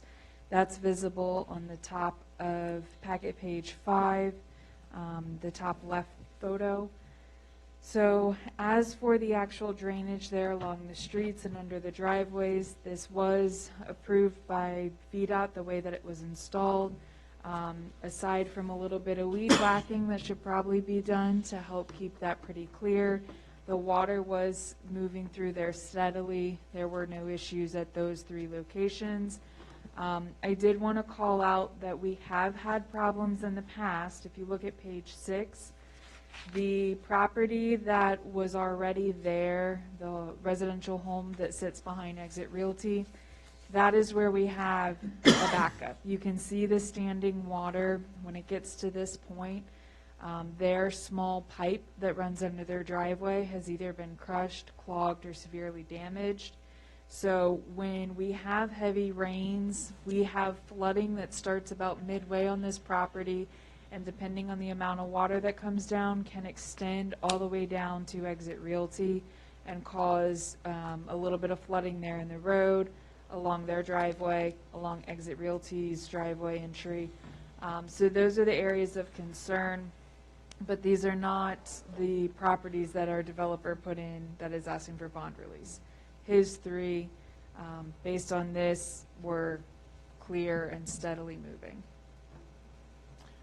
Mr. Mayor, if I could, just, and it, not really with the bond, but that issue down in front of the first house around here is not a hard fix, but it's not an easy fix. There's just a lot of stuff in the VDOT right-of-way that shouldn't be there. The driveway pipe underneath it is not only crushed, it's completely plugged up. I looked at it a couple times myself. And there would have to be some ditch work there to get positive fall. So that's not an easy fix. It's in the VDOT right-of-way. VDOT would have the responsibility to do it. But I think I could be mistaken, is it Mr. Garcia? Doesn't he own that building or whatever? So, I mean, all of that stuff in the right-of-way would have to come out if VDOT came in. When I was the resident administrator for Prince William, I was waiting on somebody to complain because that's what was going to happen. I've never spoken to Mr. Garcia about it because I don't know the history of why it was there, who put it there, whatever. But that's separate than the bond issue. But just thought I'd bring that up. The foliage maintenance and all that stuff, that's a property owner's responsibility, I think, right? No, the right-of-way, are we talking about the last house here? Yes. That's the VDOT right-of-way, that's in VDOT right-of-way, it's VDOT's responsibility. However, again, with his grass there and everything else, just looking at this picture, there'd be some ditch work there to get positive flow, but all of on the other side of the mailbox, all of that stuff will have to come out. No ifs, ands, and buts. It would have to come out. So kind of go off of that statement, I have in the past reached out to VDOT's maintenance group for Prince William County, and I have reported another property or two in town. One of the cases was a little bit different. They didn't have a stormwater issue, but VDOT did issue them a letter and asked for them to apply for the necessary permits for the landscaping that they put within the right-of-way. So I'm happy to reach out to them and discuss this issue so that we don't have additional stormwater issues as we go forward. I can tell you that the permits is not going to approve in the ditch line what's out there now, because that backs up the water. So, as you know, that's Art Kloss. They would have to approve that. They're not going to approve that. I can tell you, it's some work that needs to be done there. Of course, that doesn't have anything to do with the bond issue, because they do have the positive drain there. So just thought I'd bring that up. Yeah, one quick question, and then I'll give it to you, Marshawn. The only thing that really concerns me on this bond issue is the upper left picture on page 5. Like you said, you see a little bit of standing water. I don't know if the excavation is proper there, but you can see there's trouble for grass growing. And I know with most residential certificates to move in, you need to have grass growing. So I don't know if I would consider that complete, since this still looks pretty much like mud. So I can go back and pull all of our ENS inspection reports. They have photos that document all of the visits that our inspector did at this time. Mm-hmm. The first house, let's see, is this first, second? So this is the second and third house, bless you. And I believe those sold, I'll have to go back and look in their records. They sold early spring, late winter of this year. And at the time of sale, there was grass growing across the entirety of the property. But I will ensure that the photos demonstrate that and that he completed that. Okay. The homeowners have been in for a couple months. So through the summer, I don't know if this is something where the homeowners let the grass die. I know that when Bob was in earlier, we spoke briefly on the fact that it's grass growing on gravel. And, Well, you know. Yeah, the fill dirt there, I mean, it was fill dirt in there. Yeah, all It I wasn't know good is, soil. I have a swale in my backyard, and that slope, it took me about 3 years to finally get something to grow on it. Yeah. And, so I was doing the manicuring of it and everything. So I don't know if this is a responsibility of the homeowner or not, but that would be my biggest concern about releasing the bond is, to make sure that there was appropriate soil put down so that grass can grow instead of rock or something like that. That was my comment. I guess we can move on to Marchand. Steve, or which way does the water flow from Washington back to you? No, it flows No. from the top, so right, the Down highest point to is, Fayette. Down Fayette to Washington. Is that Gotham, the first one? That's the highest point, so everything beyond the First Street goes down, and then everything this way. Comes to Washington Street. Comes down to Washington Street. Supposed to go under his driveway, but it doesn't. Yeah, it's supposed to go under his driveway, but it doesn't. It kind of comes out and around. Then when you hit Exit Realty's property, there's a lot of landscaping in the way, poor drainage there, so it really just comes into the road, pools, goes around into an inlet on Washington Street, but does not properly tie in. Or if it does, it's significantly clogged. Okay. So I disagree, that's a larger issue we probably need to address. Mhm. And Emily, if you decide to address that, you let me know, and I'll get Bobby involved, who replaced me. He was my deputy out. Bob, you have a question? Emily, what portion of the landscape bond is being addressed here? This would be for the performance bond, and then 90% of the landscape bond, we would hold the 10% for 2 years. Okay. I'm going to channel my inner Sam Kinison. You can't grow grass in gravel. And it's been that way all summer, all spring, since I've been walking down there. There's never been any real grass there, so I have a problem with the landscape portion of this bond. On top of that, with respect to the water issue, I think at some point in time when we've got some time, we need to go back and review the proffers for Sherwood Forest, because as I recall the proffers when that thing was accepted, they were responsible for curb and gutter and widening Fayette Street from Sherwood Forest to Washington Street as a condition. It's probably too late to do anything, but we should probably still go back and review that. That was D.R. Horton, Bob? Correct. The bill, okay. From my recollection, my time being the administrator, that was the assumption. I could find no record of it, but if Emily may have more success than I did. So. It was part of one of the things that. That was a by right subdivision. It wasn't a rezoning. Yeah, and I No, because there was something else that was going on there, because they had to reduce the number of houses, but it did require an affirmative approval, and I don't recall why off the top of my head. I can go back in my notes. They had to resurface and widen it, Yeah. especially after all the milling or the utility work they had to do in the road. Well, part of it was, as I recall, it was because of the traffic and everything else that was going to be used to access it. One of the things that they proffered or conditioned, I don't remember which one it was widening and curb and gutter. Now, whatever happened to that document, I don't know, but that was something that Guy Gravitt agreed to on behalf of the Smith family. You have a question, Joe? Yeah, I was just wondering how much money we're talking about with the bond release. Do we know? Okay, that's fine. I mean, you can get that to me later.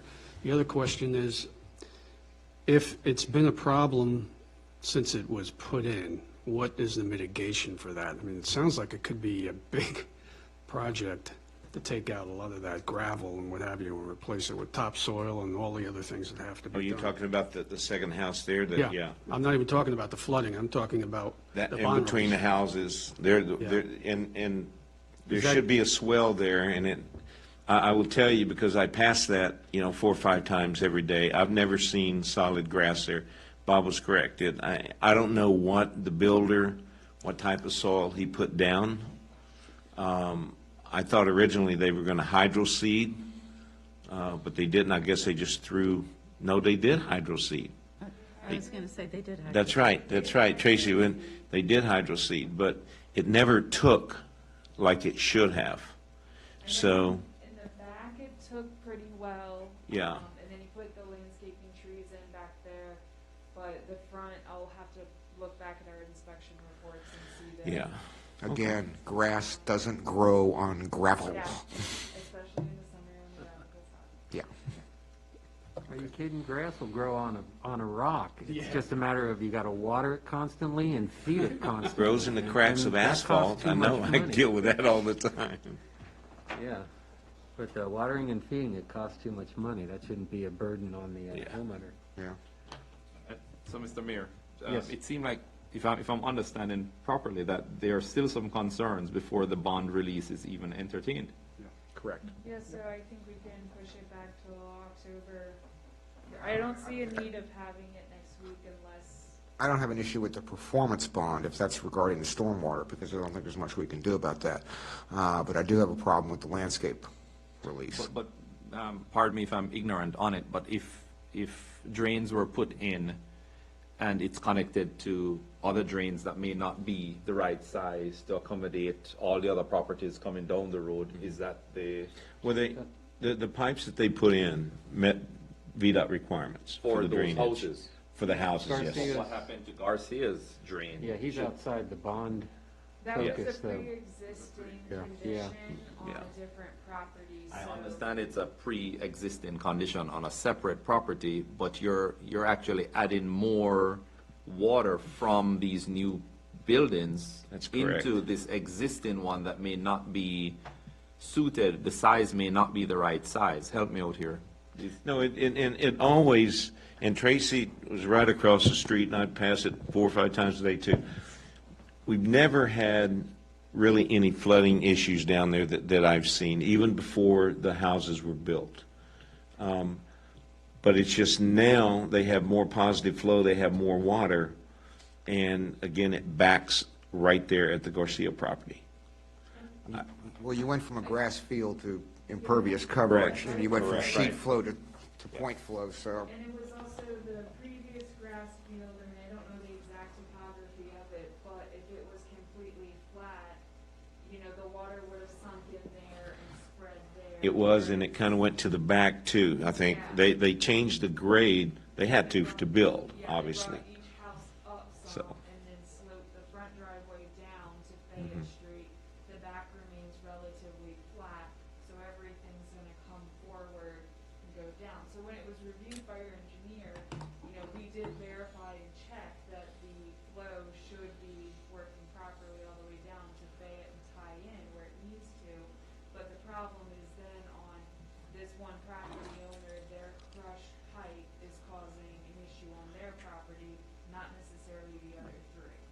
So would the Garcias be responsible for this repair, or is this a VDOT issue? No, it's a VDOT issue, but legally, VDOT can go in and they can tell Mr. Garcia, you've put stuff in our right of way, you have 2 options. Option number 1, you move it. Option number 2, we move it and repair it at your expense.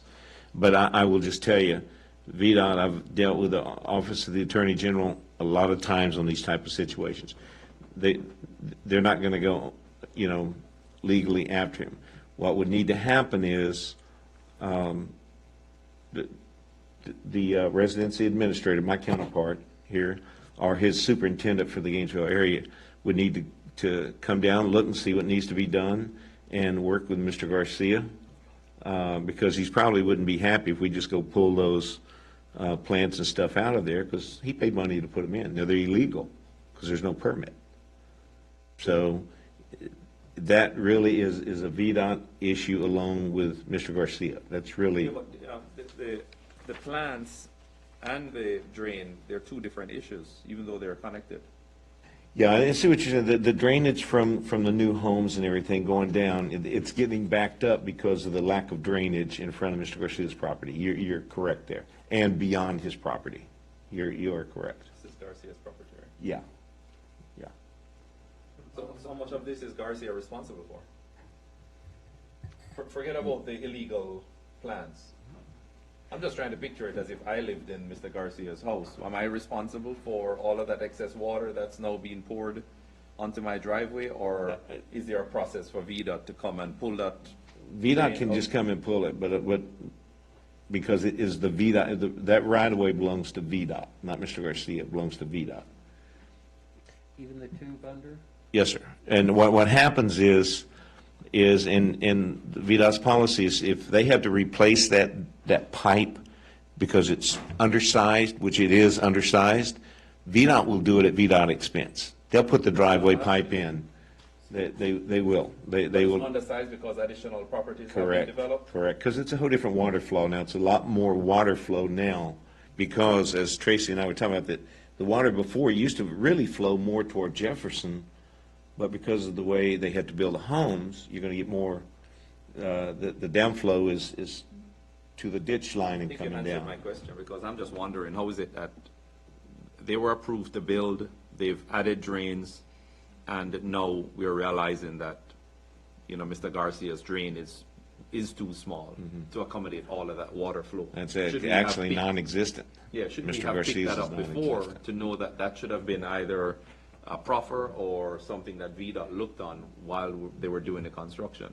I would have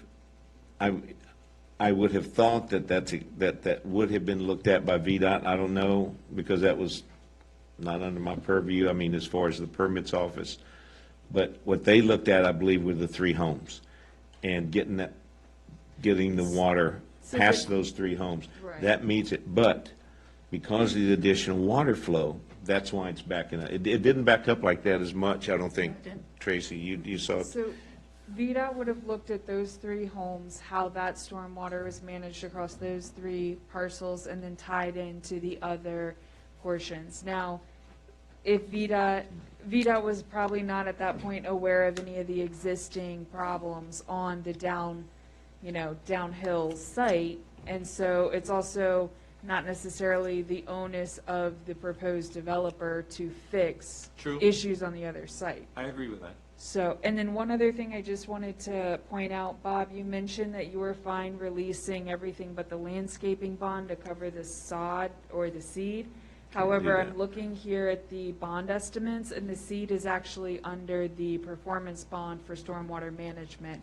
So I would recommend we don't release anything It's one bond. until we square it away, because the landscaping is only covering the trees and the ornamentals on the property. Okay.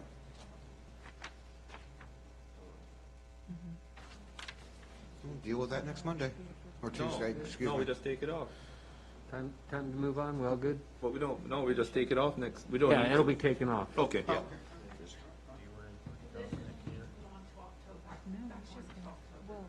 Correct, this will be delayed one, And I'll work with Katie our engineer, to kind of address this as well. I'll talk to the developer of the property, and we'll come back. If you have any questions, though, between now and then, or you want to talk to him, anything, please let me know, so I can schedule him to come in October if that's necessary. I would just like to find out, just like what Marshawn was mentioning, and also Bob, about the proffers.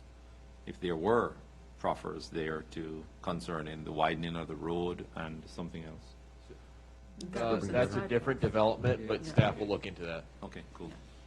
I'm gonna have to fire up my old okay, computer. moving on. Let's move on. We got the Disabled American Veterans Anniversary Resolution. That's, give you a little bit of detail. They are having an anniversary, a 100-year anniversary, and they wanted to be recognized. We are putting together a resolution to be voted on at the next meeting, recognizing them. I'm assuming we will have one of them in for the meeting to, Be a good I thing. think that would be a good thing.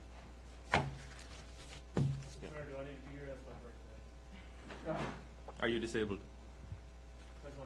Well, I gotta, Physically or mentally? the team, as long as we got a quorum. Okay, we are dragging this meeting out, so I'm going to move on quickly. We'll move on to the next item. I'm assuming that we're completed with the CARES Act relief discussion? Yes. Correct. Okay, so we'll go on to town appointments. Speaks for itself. Speaks for itself, yeah, I think we'll address that at the meeting. It's only posted here so that the town residents have a chance to voice an opinion if they feel like it. Mr. Mayor, Yes. before you move on, should it be reappointed or the word appoint? So the way it's written in the town code is that they're appointed the September following an election, so that's where we're just gonna run it like it is. Okay, that takes us next to the budgeting discussions. We'll start off with Brevity. Tell that to him. Yep, let's take a break. Good point for a bio break. Stretch breaks. Yes, ma'am. Oh, let me pause the cameras.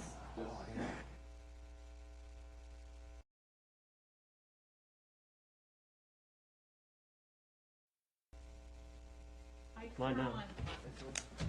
Cameras rolling. Okay, we're back. Now that Roberto's set up, we'll let him start. Good evening, council. So this Excel right here report is basically the first proposed budget amendments for the quarter. I know this council has wanted to revisit the budget of fiscal year 2021 to reallocate some funds within the existing budget that was adopted in May. This report actually shows where some of the changes are proposed in the revenue side and also on the expenditure side.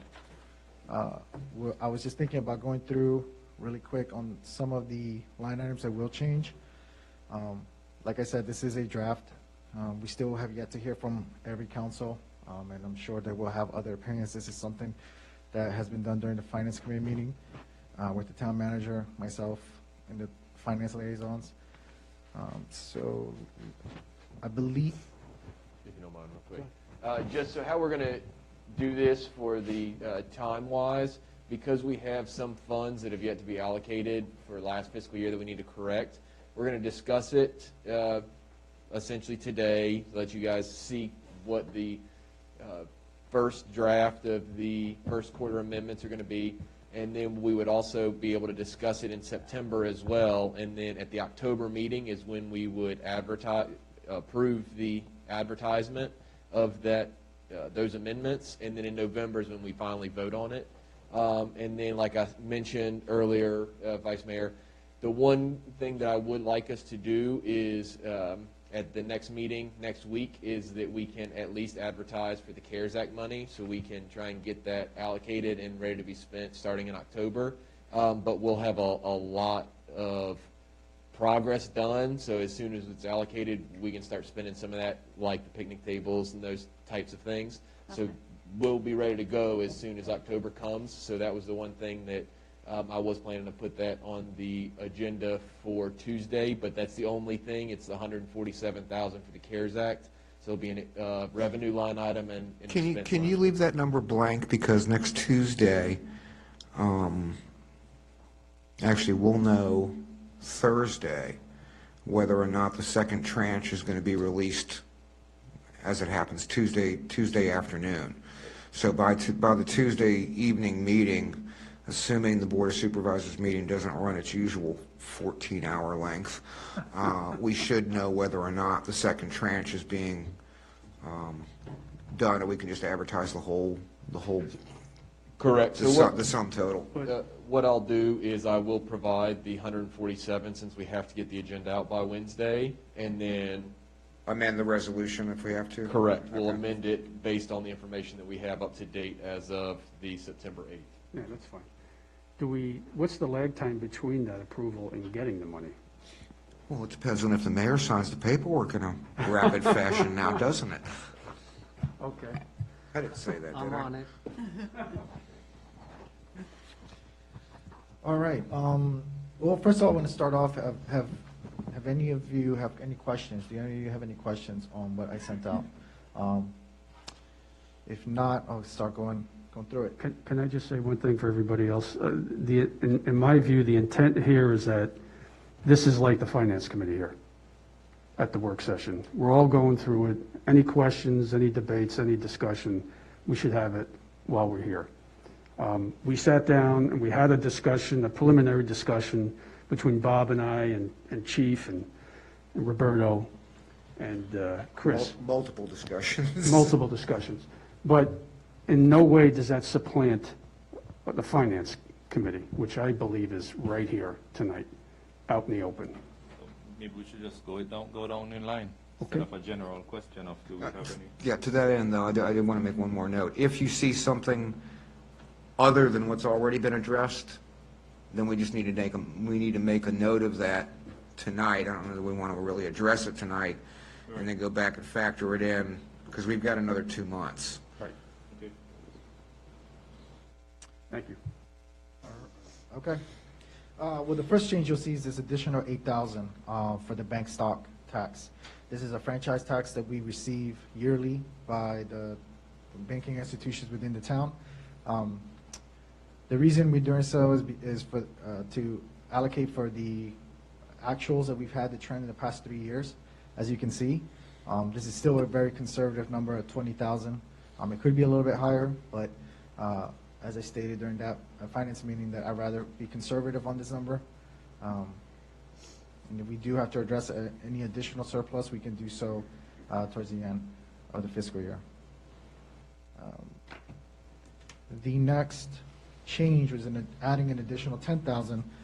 This is due to also address the trend that we have with VML VACO investments. That is a government, state issued investment that we have with VML. They are doing pretty well. As you can see, the trend with them is in there as around between 10 and 12. So this is just to collect those revenues there, streams, because we were really severely underestimating it by keeping it at 10 when it's in fact more closer to the 25 range. No, they had it at 0, right? No, so they the prior council, what they did in the past is they captured just one line instead of keeping it separate. So it actually does capture everything. It's just that it was underestimated. Okay. This removal of the 6356 is due to, as stated over here, the lease ended. Unfortunately, Stronger Fitness did not wish to pursue a extension of the lease, so I want to address it since I know now that this is a revenue source we won't be counting on. So we'd like to correct that in the amendment. Rob, the next one down for body, mind, is there an adjustment to that number, Chris? No adjustment. None. All we did is we moved them from the top corner of Copper Cricket to the upstairs of Town Hall, just so we're able to have access to the upstairs of the Copper Cricket building, so we can look at taking care of some maintenance up there. But everything else is going to remain the same.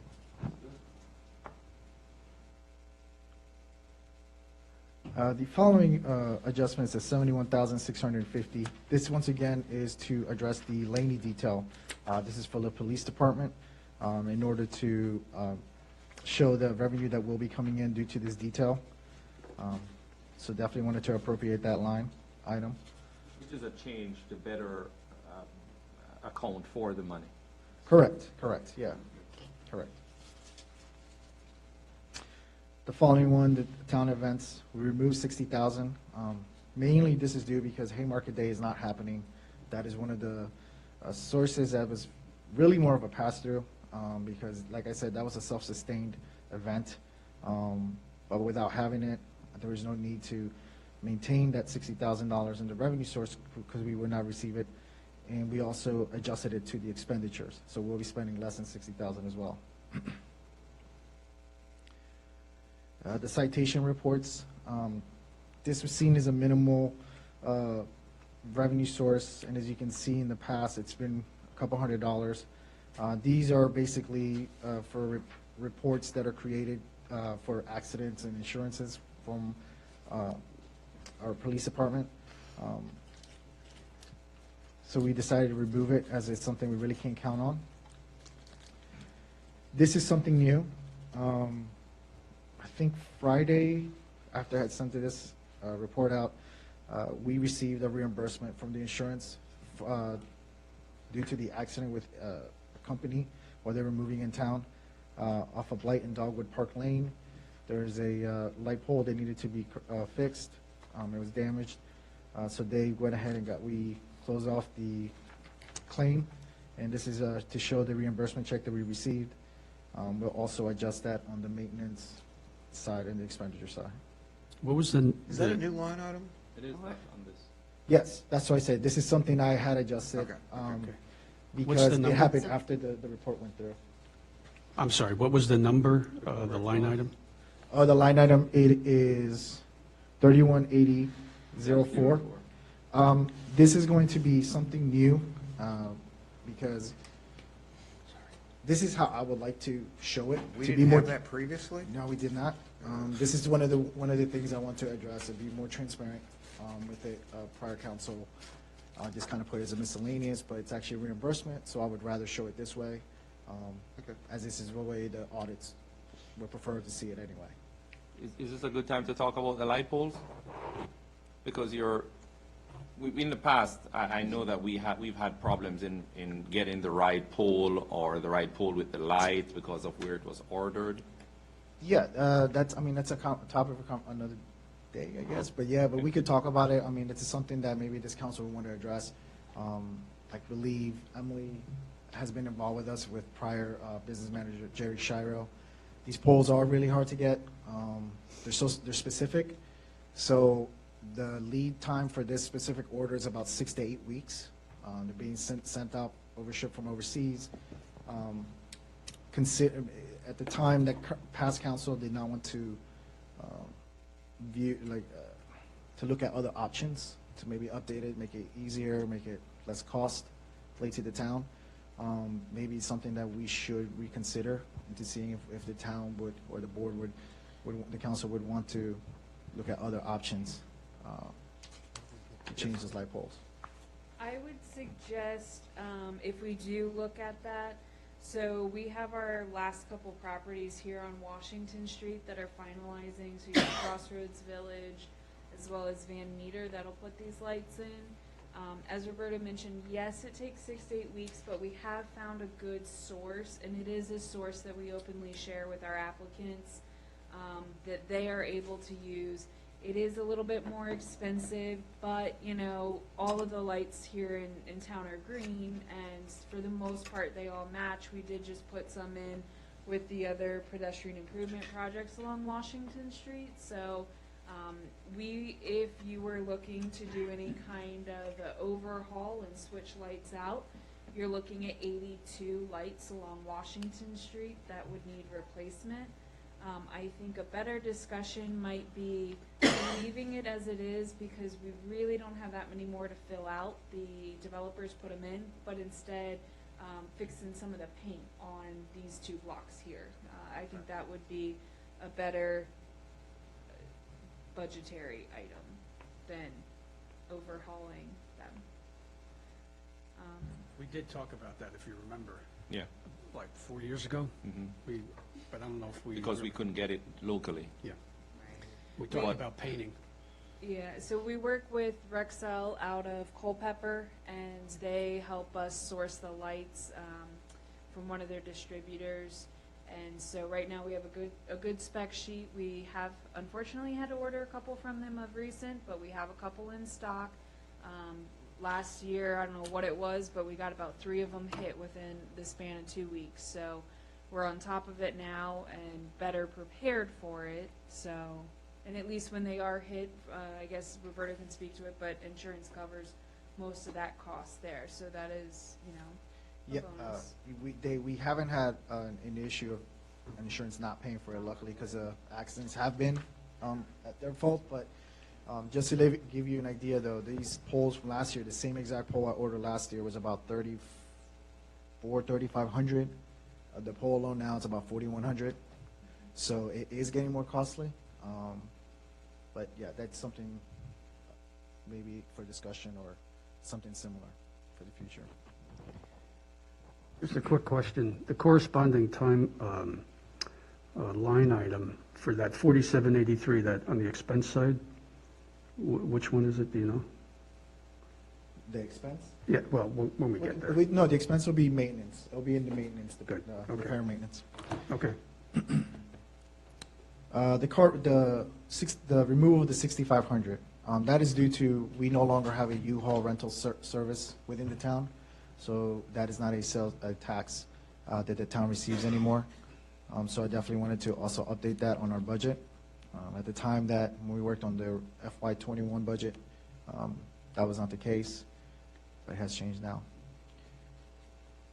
The pedestrian improvement project, this is an estimate as to how much we still are looking to get reimbursed. This is something that I've addressed with the finance committee and the town manager. I am working with a VDOT rep that will be assisting me when it comes to any questions on this. But I believe I sent a memo out trying to explain this grant a few weeks ago. Like I said then, if there's still any questions concerning that, I'd be more than happy to sit down and try to explain it to y'all. It is confusing. I myself have reached out to the VDOT rep, and she has also let me know that she's always available to have a conversation with us as well, if she needed to. The long and the short of it is we had more money available than we otherwise previously reported. Correct. There was a Appendix A amendment that was signed in late May 22nd or 26th, I believe I said in the report, that added additional grant funds to this project. So that's something that I'm trying to make sure that we are accounting for in this budget, because it also shows that the town would need to use less of the reserves or surplus as we get there to complete the project. The additional 8,000, this is another correction I want to make from the, not a correction, but correction and addition. Originally, that we were going to, the chief had informed me this is the DMV grants, grants that they work. He came to find out that it's more going to be in line to 14,000. So I wanted to correct that for him. This is once again a grant that the chief has received. Here is where the CARES Act money is being appropriated so it could officially be spent. And this is clearly just for the CARES Act funds. On the expenditure side, it has its own expenditure line item that only CARES Act expenditures will go towards. That's good. Now this is reallocating how the budget was set up originally with prior council. So instead of saying that we're using reserve funds, what we're doing is we're going to actually use a surplus. Now this, I like to just, share with Councilman Ware and Councilman Passanello. Until the audit's complete, we won't know how much of a surplus we will have. But this number, we should still be within this number of 108. It will probably most likely be more than that. But the thought in this is not to go into reserves to facilitate the completion of the pedestrian project, but to use the surplus funds. So if we were to need to use the reserves, it would actually take an action by council to do so, and not just placed in the budget. That is something I can let Councilman Ware explain more his thought on it, as this is something that was asked if we could do. Yeah, I can talk to that a little bit, and it comes as a function of two things. If you go back up to the pedestrian improvement grant increases, as well as the use of the carryover surplus, it obviates the need to drain the CIP for, in large part, undelineated CIP, in some cases, undelineated CIP expenditures. What this does is it allows us to use our operating income that we've currently got, as well as what a carryover surplus from last year, without touching our reserves, and gives us the opportunity to actually beef up our reserves at the end of the day rather than draw them down further.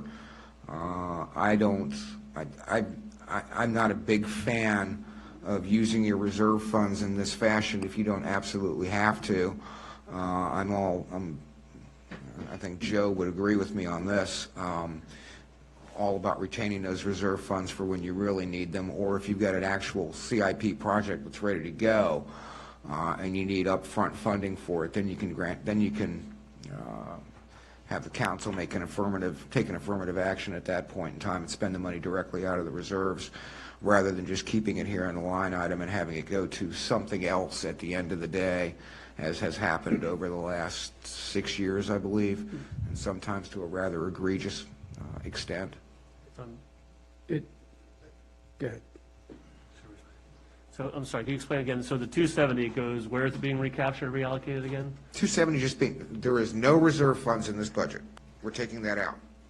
It's staying in the reserves, which are not part of this budget. Right. There's a separate bank account with the reserve accounts, and instead of taking 270 out and adding it to our operating budget, it simply stays in the bank. I need to correct that, though.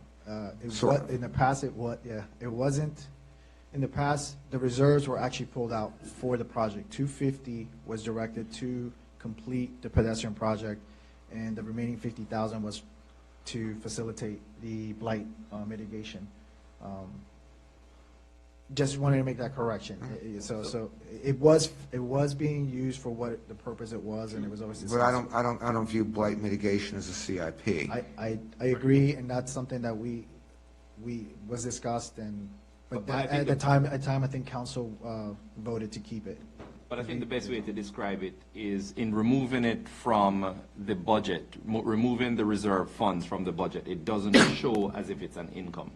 Correct. So that's the best way to explain it, just to make sure that we understand, because at the end of the day, you know, the year, end of the fiscal year comes around, you see this $270,000, and you're thinking, wow, that's a budget increase, or that's an income.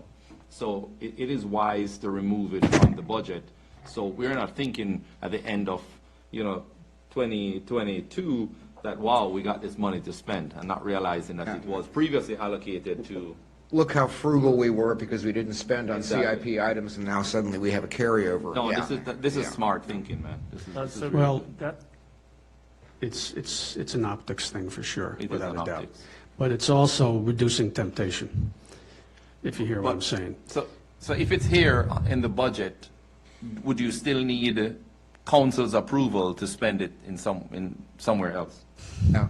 No. So this is accountability. You would do what has been done in the last couple of years, which is do budget amendments without explaining where the money came from and where it went. Because it's already there in the Because it's budget. already there in the budget. This is better accountability. Yeah, it's better accountability. And what's really important here, too, is that the fiscal policy lays out exactly what that money is for. And I'm not sure that anybody even has this document anymore, but we've... Let's talk about that for a second, because that ties into the budget, and it ties into some of the other issues that we've spoken about earlier. There are quite a number of policies that, through no fault of his own, Chris doesn't have, or didn't have until recently, including that particular policy. That we passed in 2014. Which prohibited, by and large, what was being done. And this simply takes us back to comport with the policy with respect to how the reserve funds are spent. So that now you've got accountability on the expenditure side, where you're tying it to the revenue streams, and you don't play this endless game of budget amendment after budget amendment where everybody loses track of where both the real revenue streams and the reserves were being commingled at some points in time, just to make ends meet, or make it look like you were operating in the black when you actually weren't. I've asked Kimberly to make copies for everybody, so you have it. It's a very enervating read, but it's important to look at, so you better understand the underpinning of what we're trying to do here. Chris, Sorry, Marshall. You're fine. I overspoke you. I apologize. Your explanation was what I was looking for. Thank you. So, It's a layman's term. What's that? It's a layman's term. It's in Jamaican term? Yeah, it's Jamaican. Okay, Yeah. thank you. We digress. What is the percentage of, what is the policy on the reserve, and how much of the budget is it? The operating budget? 30. 30%? Okay. Are we operating above? We've always So, maintained at 30%. Yeah. Okay. And then the surplus, That's actually, I'm sorry, Marchand, that's actually a good point, though, because maybe in one of the upcoming meetings, when we have the discussion on the budget, we can lay out what we have, But and you can just- show them I physically. think when we did the audit, it was recommended 15. So 15 is what's recommended, but a town our size, to have 30 will be a lot better. And 30, yes. Yep. And then the A lot carryover, safer. A lot safer. and the carryover surplus is above the reserve, that minimum 30% reserve? Correct. Okay. Thanks. Okay, Oh, moving now the on. fun part. Moving on to the expenditures. Oh, well, just so you guys also noticed too, with all these changes here on the revenue side, we did increase the budget by 8.2%. A lot of that, though, has to do with the CARES Act, just because it'll show up as revenue. I have to, appropriate it that way. And also the lane. About 70% of it is the CARES Act, the increase. Yep. Plus the Laney detail, which wasn't in there previously, so that pretty much accounts for it all. Right. Between the two of those. Even though you removed 270? Yep. Yep. CARES Act is 147,000 and Laney details about 71,650. That accounts, even though we took the 270 out, we made up for that in other places. Yep. Like, if you go back up, just real The quick. bank stat, The bank stock tax was $8,000. interest. Interest on VML was $10,000. But mainly The with- surplus, or the carryover, I should say. Yeah, that's how that came about. So we actually, if you think about it, we actually increased the revenue stream by almost 400,000, even though, and then you back out the 270, actually 470,000, and you back out the 270 or something like that. All right, moving on to the expenditure side. And once again, these are just suggestions. These are just to begin the conversation. The finance and myself, we looked into this, and this was a suggestion of, since the conventions and conferences most likely won't be happening. VML was one of the bigger ones in October, and I think that's been canceled. Correct. So there was no need to have such a high convention line item. This is for town council. We also removed $1,000 due to not having the conferences, removed $1,000, but yet still leaving an amount in case there were some educational conferences you wish to attend. The salaries, this was to accommodate the current way that we're having only 2 meetings a month. That also factors in a couple of work sessions for the budget season. Yes. But while we are on this topic, I don't know if Councilman Ware, would you want to speak on the pay? We'll get to that when we get down to the planning commission. Okay, all right. This 9170 was to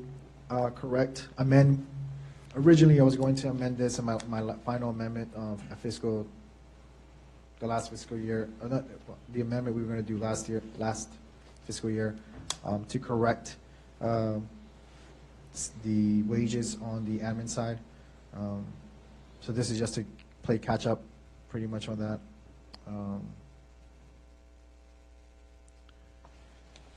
The part-time, this was removing 10,000 as from part-time.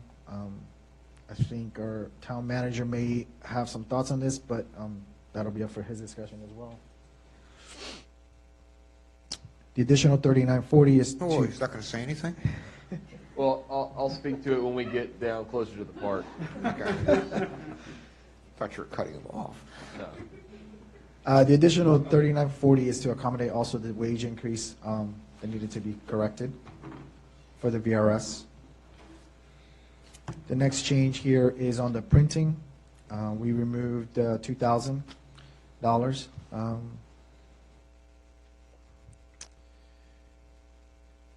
As well as here, we removed $3,000 when it comes to lodging and meals. This is once again due to the lack of conferences and that we may have this year. The 10,000 here, this is directed for the server, to address the server. There's a $10,000 addition to the budget. Correct. And this is just separate, just for the server alone. As far as any work, IT-wise, it would be on the line item for computer and internet website services. This would be the server and that install quote he's got, because he's got I mean, if we, let's presume we use Computer Doctor and we do the upgrade. Let's see how close we came.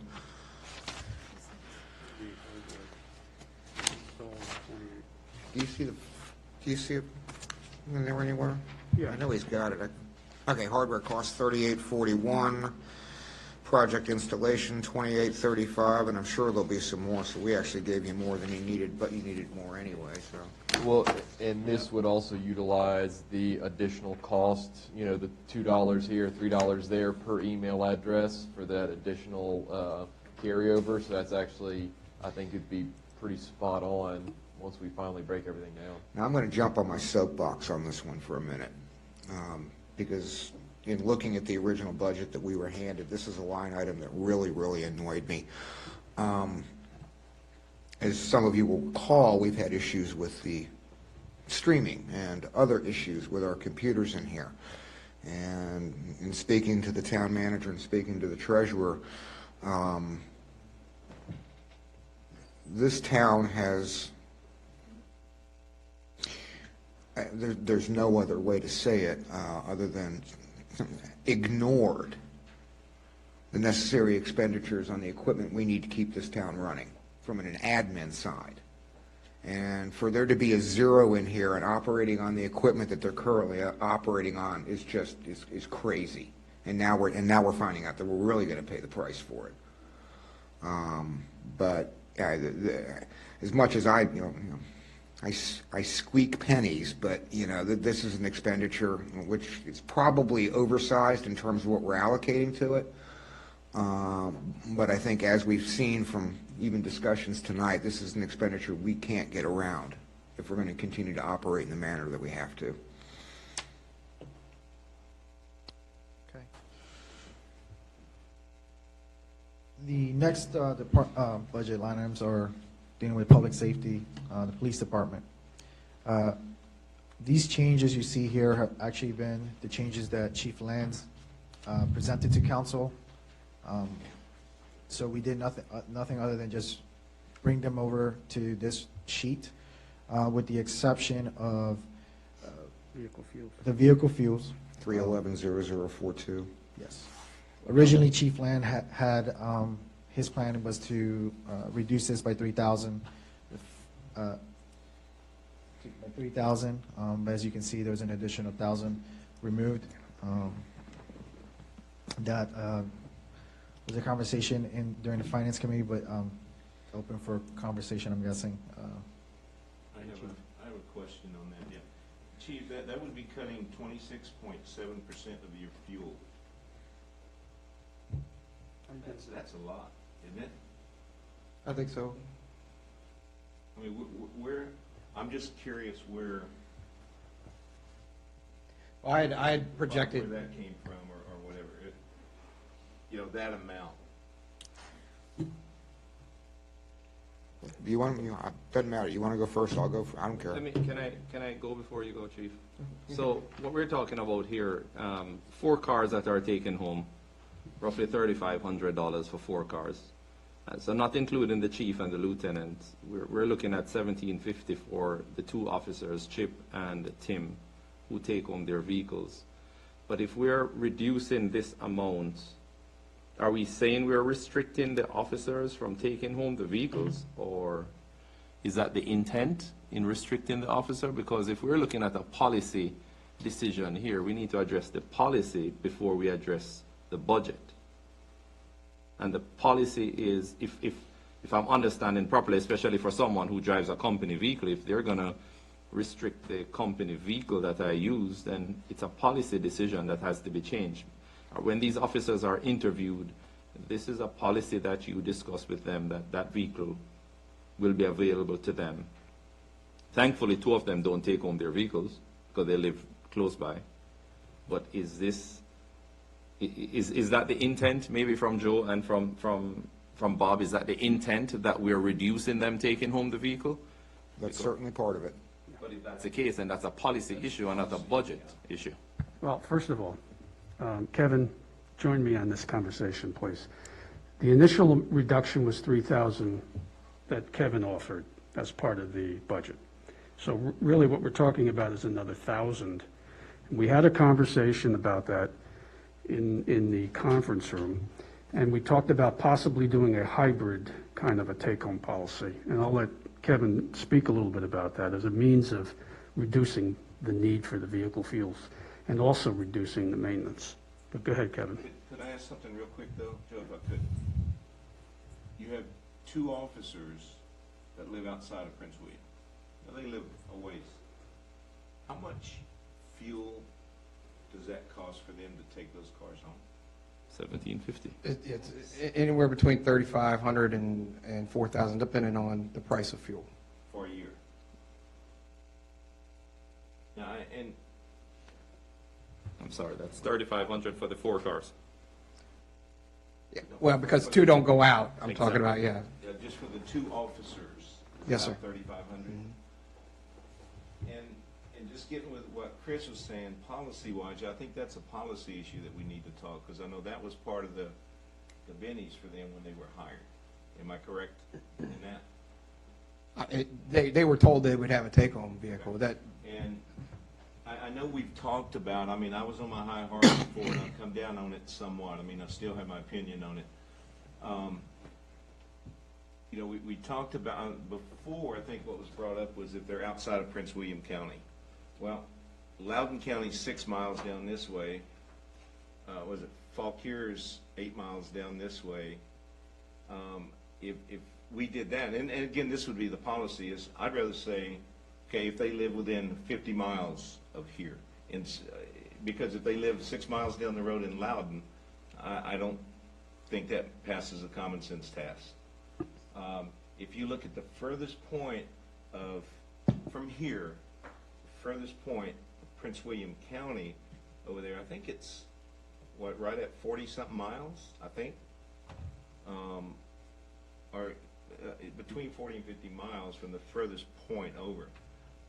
I just think, I agree with that. I think it's a policy issue. I'm anxious to hear the hybrid, though. I just see this as bennies that we offered these police officers when they were hired. And if it's $3,500 a month, I would think you could take that money from somewhere else and let these officers still drive. But please, Kevin, if you would, the hybrid that Joe mentioned, I'm curious about that. You want to know about what a hybrid plan would be? Would be an officer when he came to work, let's say for a Monday, Tuesday shift, then he would drive his vehicle in, personal vehicle in on Monday, and he would take the police vehicle home Monday night, bring it back Tuesday. Same would happen on a Friday, Saturday, Sunday. Thought process behind that would be when an officer is on duty for his 2 days or 3 days on, he's on call 24/7. If something happens, the other officers are off. We try to give them their off time. And the times and what comes to my mind is the divergent diamond, when signals go crazy and you're calling officers in.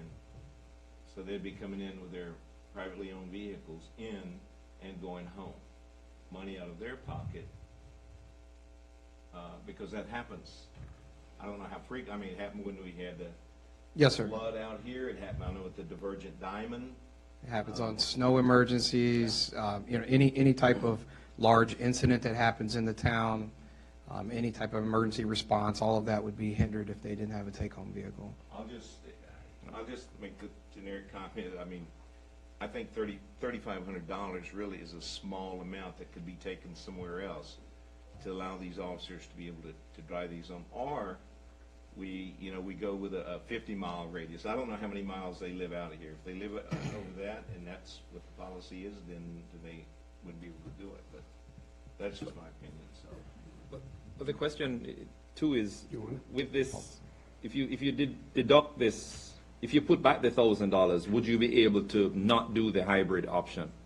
So I want to clear something up. I didn't present $3,000 cut. That cut was given on Councilman Weir's memo that he sent out to everyone. I presented what, if you look at what the fuels have been over the last 3 years, they've been hovering around 18,000. I presented 19 just to cover the cost. So I presented what has been happening. I didn't present 16. I tried to take 16 on the chin as part of the cuts that Councilman Weir had given. So again, I asked for what I thought the data shows that we've been using over the last 3 years, and then it was cut from there. You want me to do it or you? I'll go. You go first. Okay. I actually agree with Steve on the draw a circle on the map. The question is, how big a circle do you want? Is it 20 miles, 25 miles, 30 miles? Because, unlike Prince William County, where it's real easy to say if the officer lives in the county, he takes the vehicle home, I mean, that's not really an option for town. And I'm willing to draw a circle on a map, but you're also right, it's a policy decision. And it's a policy decision not for the chief. It's a policy decision for this council to determine, because it's not just the fuels issue. It's not just the annual fuels cost. If you look at the mileage of the vehicles and the way that we're racking up miles to a greater extent on some vehicles more than others, at the end of the day, it becomes a replacement issue. As one car or two cars have significantly more mileage, more wear and tear over, let's say, a 5-year lifespan, or let's say you're gonna use them for 5 to 7 years. If you're reducing the lifespan of two of the vehicles, that means you've got to replace two of the vehicles at a higher increment, or at a lower, in a shorter increment. So there's a long-term cost on this. There's also a maintenance cost. And, I've got a hard time, I'm having a hard time justifying that Benny of giving the vehicle, the fuel savings cost isn't that great over time, but the maintenance cost, the wear and tear on the vehicles, and the life expectancy or the service life of that vehicle, at least in my view, judging from how we run a motor pool, it outstrips that particular benefit.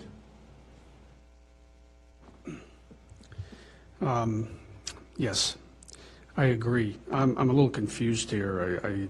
I didn't realize, Kevin, when we were talking about this, you didn't agree to the original 3,000. So now I understand where you're coming from.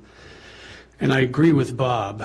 I really do think it's more than the fuel cost. It truly is a replacement cost. And we were even talking about replacement. We've only got, 3 more payments?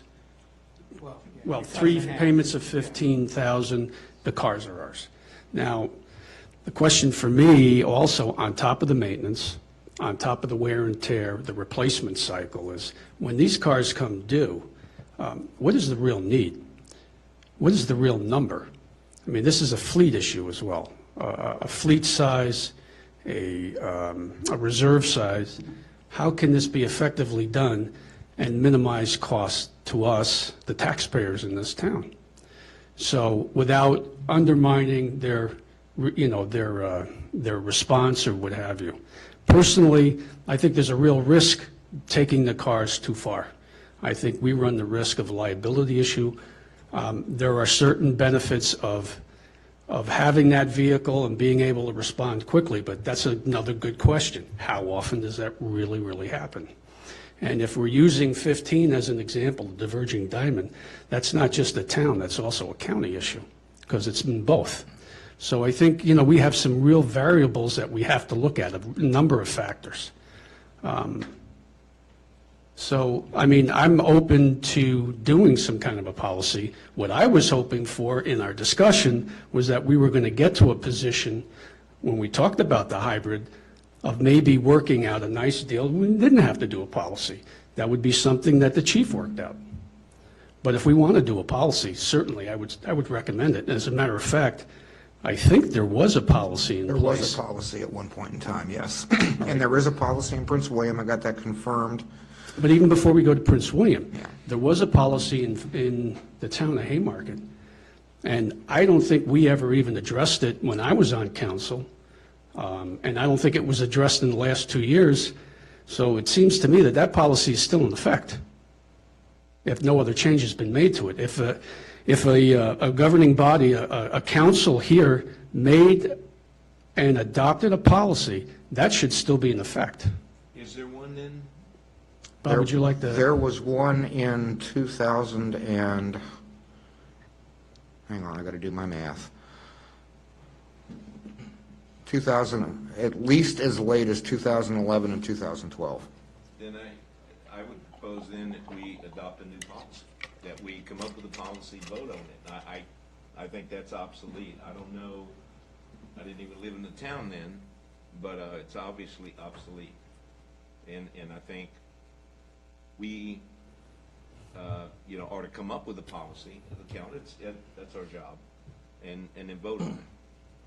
So. Chief, I have a question for you. If we were to draw a circle on the map, what is a reasonable radius to expect response time before an incident is over? Understanding that they're driving like officers will be driving on a call. That depends on what the incident is, and also understand that a response in a police vehicle will be half the response time as normal. So if an incident, if you're saying 25, 30 miles? Well, if you're thinking a 30-minute response, an officer can make that in 15. If you're thinking an hour response, an officer can make that in 30, if there's lights and siren, and they're driving safely, of course. But I just want to get back to the fact that okay, I'm sorry.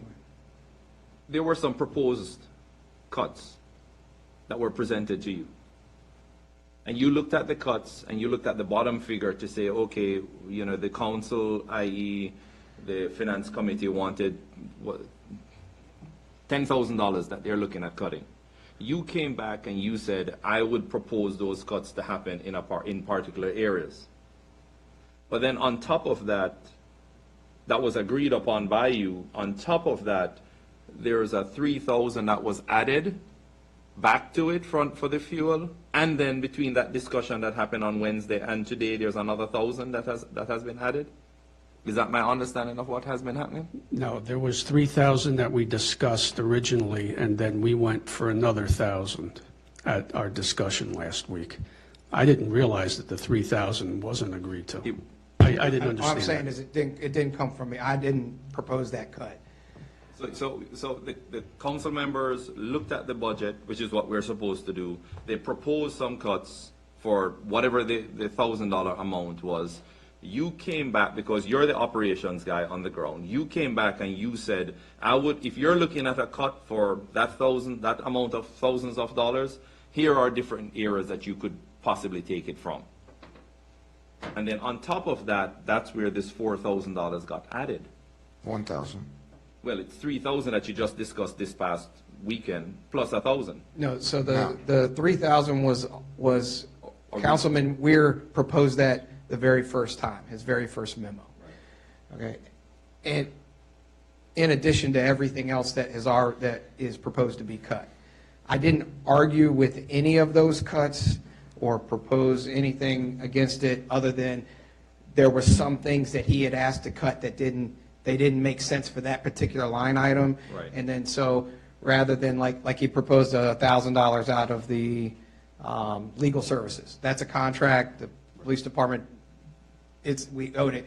So instead of saying you wanted 39,000, we need to take that out and make it 38, I found another place in the budget to take an additional 1,000 in order to keep his original number of 39, to be doing my part. That 3,000 for fuels was on his original list. I didn't propose that. I also didn't say, let's not do that. Let's put 3,000 somewhere else. But that was never brought forth by me. I was just going to try to live within that realm and still operate as we are. Yes, ma'am. How would that look? How would what? If you take the 3,000 or the 4,000, how would you implement that? How would you put that into practice? So there's two things would happen. Number one, I will go over in fuels. Number two, you make a policy that the vehicles can't go home, and we attempt to stay in the budget that way. I do want to bring up, that's the only part of fuels that you can control. All right, so the the fuel costs are what happens, and you don't, and I can't even control them. If, let's say, Officer Davis makes 6 arrests this week, that's 20 miles to the jail, 20 miles back, at 40 miles times 6, and let's say he made no arrests next week. There's no miles. I don't control what that is. Let's say we had an accident out on the Diamond, and there's 3 cars out there idling for 3 hours on an accident. I can't control that. That could happen. Could happen 3 times. Could happen no times. Could happen, you know, we have an extradition. Last year we had an extradition to Kentucky. We had to send officers out there. We could get none. We could get 3. So fuels are just an operating cost. Only thing you can control in fuels is whether the officers take their vehicles home or not. And I think, If I could, I think, Tracy, I think we're looking at the same thing. So we're talking 2 issues, obviously. Fuel and the policy, whether the cars go home or not. But if we do this, we're setting you up for failure as far as going over your budget. If we don't change the policy, or if you don't make a policy. Okay. Okay? and I think one of the things that we need to understand, and if I read the gas numbers correctly for the last month, the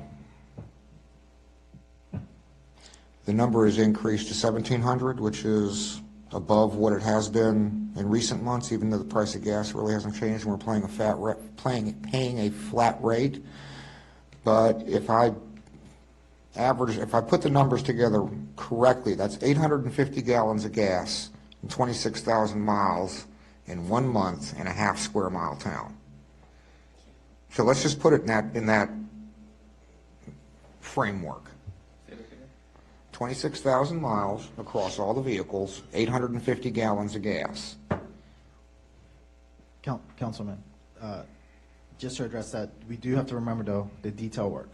The Laney detail work, the cars are running, especially. I understand that, but they're not racking up miles. Yeah, but those costs aren't attributed to the Laney detail. Yeah, those. They're not accounted for in the Laney detail budget line item. Yeah, you're only paying, that's another issue that I hadn't even thought of. If we're paying both the officer's time and the FICA costs through the Laney, but we're not recovering the operational costs for the vehicles, that's another story, but I'm not going to go dive down that rabbit hole, because that's just, how much money are we actually talking about at the end of the day? $400, $500, $600? Well, I'm almost $1,000, I guess, over time.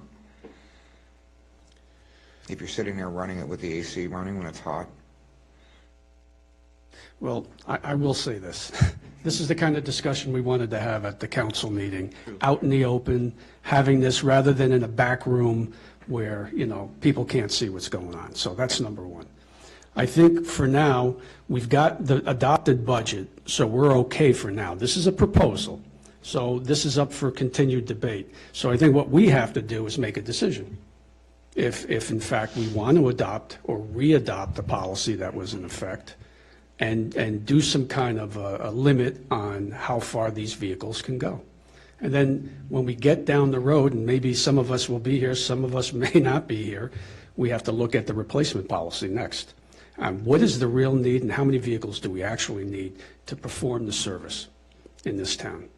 And that was always my problem back when we were having this discussion, that I felt it was too many. And we talked a little bit about that, and Kevin, jump in if I'm speaking out of turn, please. That's why we're all here out in the open.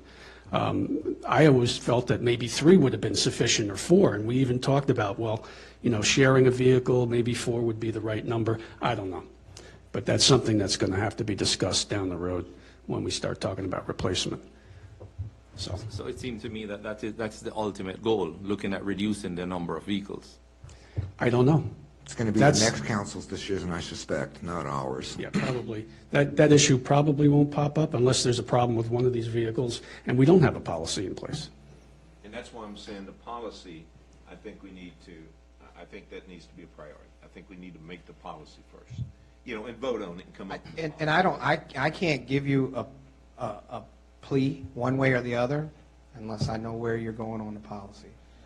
I understand that, You mentioned the policy for Prince William, but, and I realize we're in Prince William. Fairfax, they drive their vehicles home. There's a lot of them have all their detectives, motor officers, and they live a hell of a long ways out.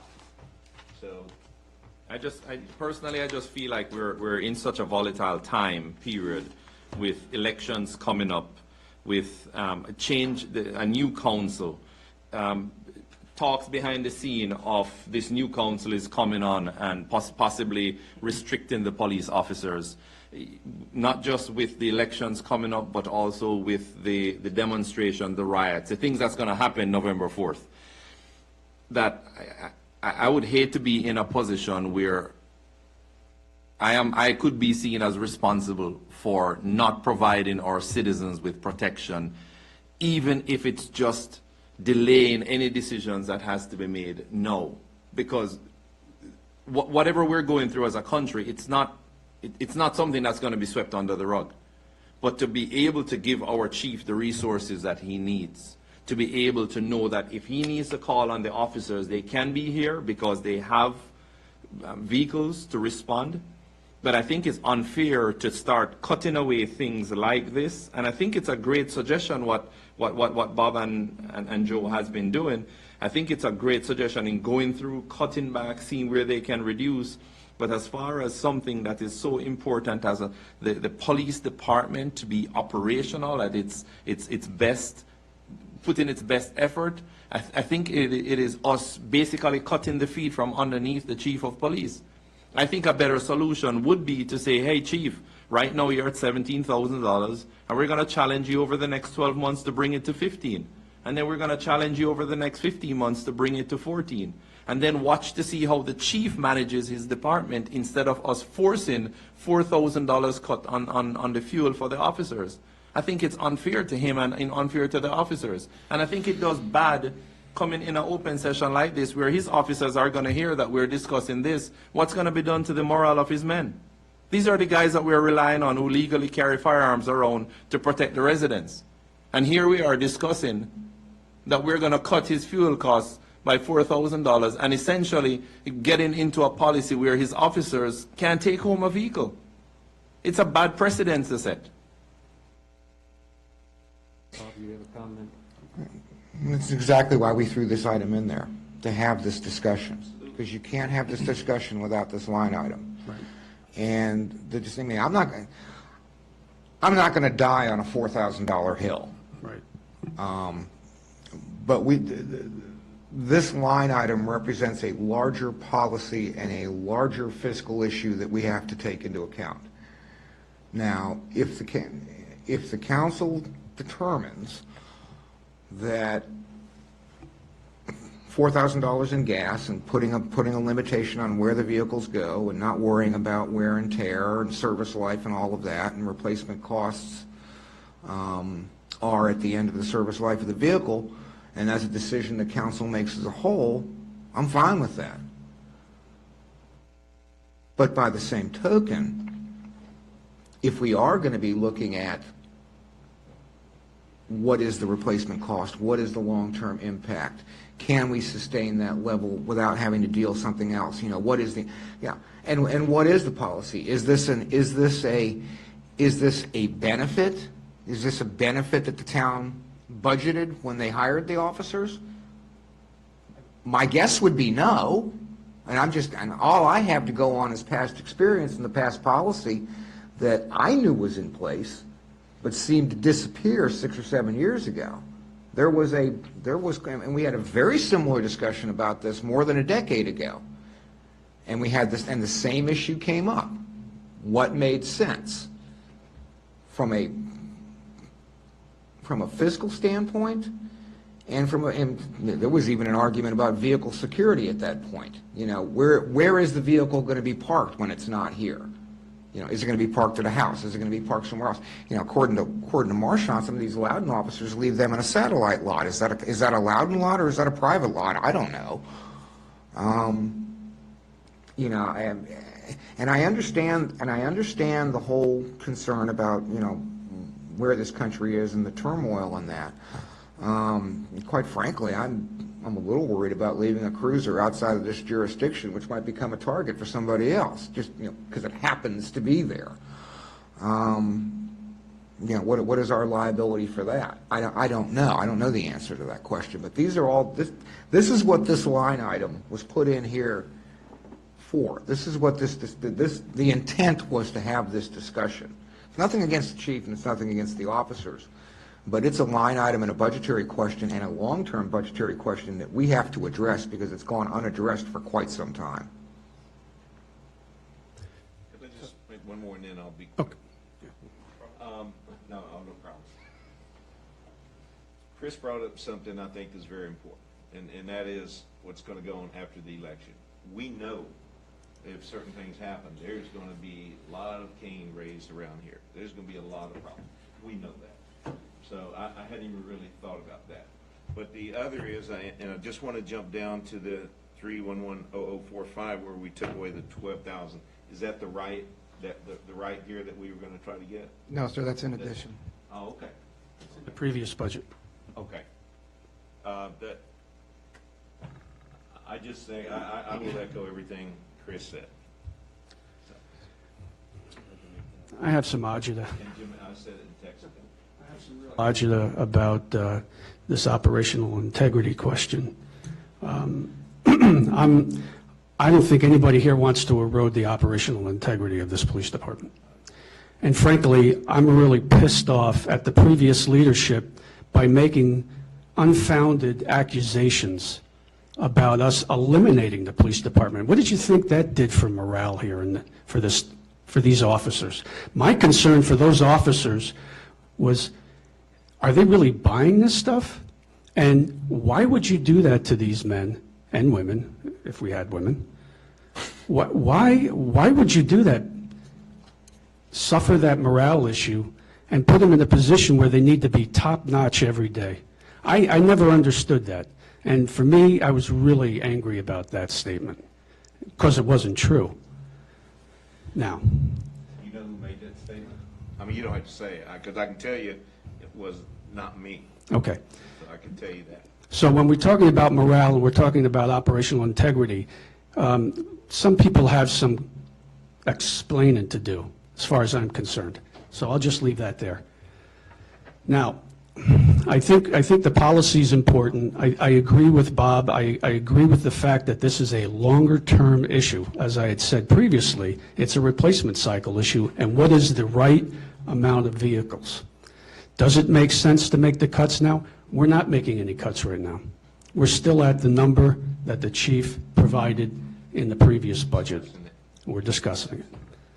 That doesn't happen until we have a vote, which won't happen until October. Now, Chris made a very good point. We can work towards a lower number. That would be one way of doing it. But then when we start talking about bennies and what have you, now we're opening up this whole discussion to a compensation package. And maybe we need to look at that. I mean, there was arguments that were made when I was previously on council that we're not paying our officers enough, right? Remember that discussion? Yeah. And we had worked to raise that number. But that was also why there was this benefit, because those numbers weren't there. So if we're really going to have this discussion, then it opens it up to a real big analysis and assessment. So, I mean, we can do that. I don't think we should be too concerned about the operational integrity because we're going forward as we've planned to go forward the way we are right now. And I've also heard the word professional used previously by other leaders here. Well, we have a professional police department, and they're going to be professionals, right? They're going to do their job. I think the hardest part is trying to make sure they understand that this isn't targeted at them. And the other thing is, we don't even know what's going to happen with this COVID. As we heard Mr. Friedman say today, and I would echo his concerns and comments, we may not have seen the worst of it yet. And I'm not talking from a health perspective. I'm talking from an economic perspective. Because we don't know. And there's, you know, if we had a crystal ball, we'd be okay, but we don't. But we have to prepare for it. And as far as I'm concerned, one last comment, and I'll shut up. I think we really need to be thinking about even deeper cuts here if things get really bad. So we're going to either be forced to come up with an idea, or we're just going to take the action earlier. And I think maybe we're better off for it by taking the action earlier. Okay, Chris, you have something to comment? Yeah, just one thing that I do want to bring up is that, just like Councilman Passanello said, that we're not going to vote on this until November. However, just like we talked about earlier, is that if Chief continues to operate as if he's got a $19,000 line item and we get to November and then it gets cut to $15,000, then there's going to be, basically he's starting off pretty bad. So there does need to be a little bit of consensus. It doesn't have to be today, but I would probably, I mean, for the sake of him and his officers, whether it was Tuesday, you guys kind of think about it and we can have some additional discussion if it's going to be about the policy. But that's something that I do think that if this budget line item is going to change, not to set him up for failure like we discussed before, we kind of need to know this one sooner rather than later. You know, I'm sorry to interrupt you, but I think we should hear from other members of the council too, on this issue, if they wouldn't mind.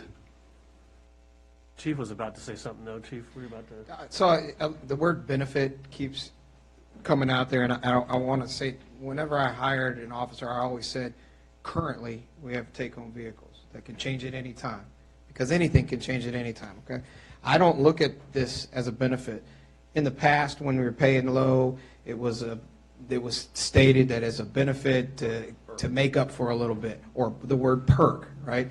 I'm not saying it's not. It is a perk. It is a benefit. But I think that all too often we're looking at public safety as numbers. You're looking at this budget as numbers. And I look at it more as public safety. If the officers can get here quicker, it's not so that they can have a pizza party. It's so that they can be here for an incident that happens for the residents in this town. It's not their car's not going home so they can drive it to the mall. It's so that they can get here faster.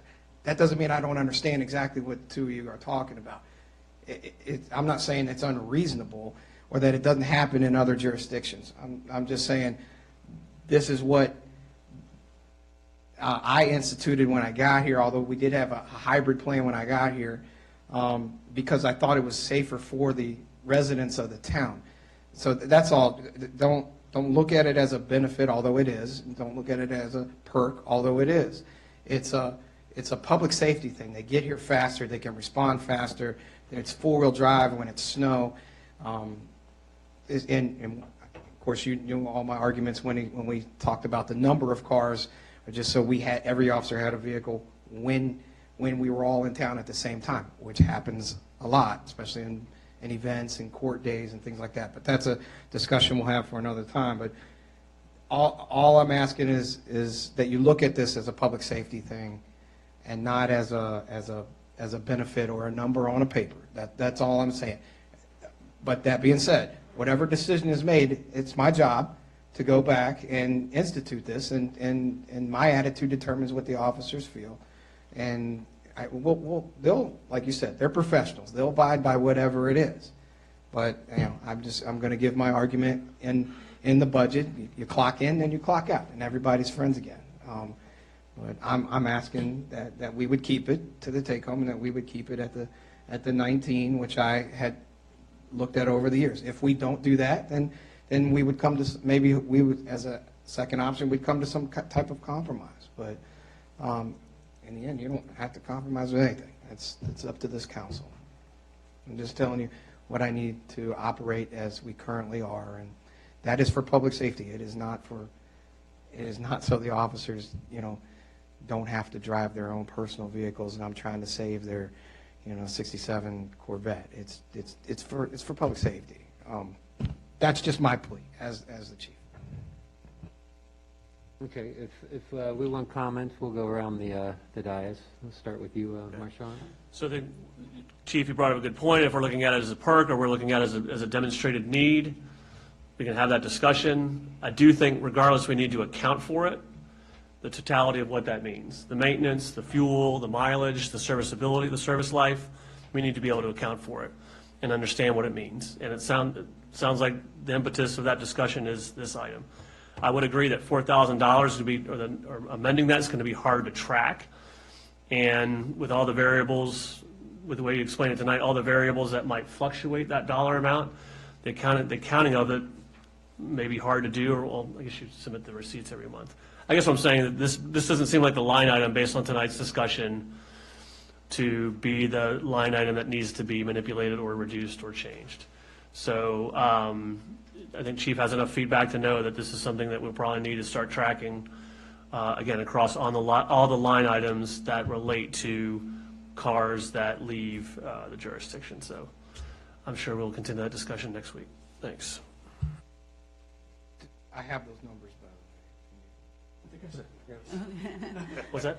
I was going to say, I do feel like there needs to be a change of some sort, whether it needs to come fully from this line item. You know, that's what we're going to discuss, have a compromise in that. I'd be interested with the fluctuation, when you were saying if there's an arrest and we go to court, like how that corresponds with those numbers in that month. Because it does fluctuate, and we're not aware of that. So we don't know what the activity is necessarily as far as court dates and all of that, so. Yes, ma'am. Yeah, but I agree with Marchant, and I love your challenge as far as, working downwards, like, we're gonna ask you to do this. I like that idea. Okay, I guess it's my turn.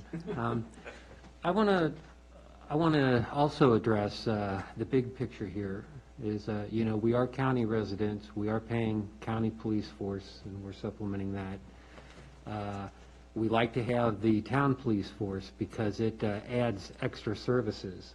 Now, the question we're stuck with is how much extra services do we want to add? We got this teeter-totter of, the added cost to get the special features. Where does the balance occur?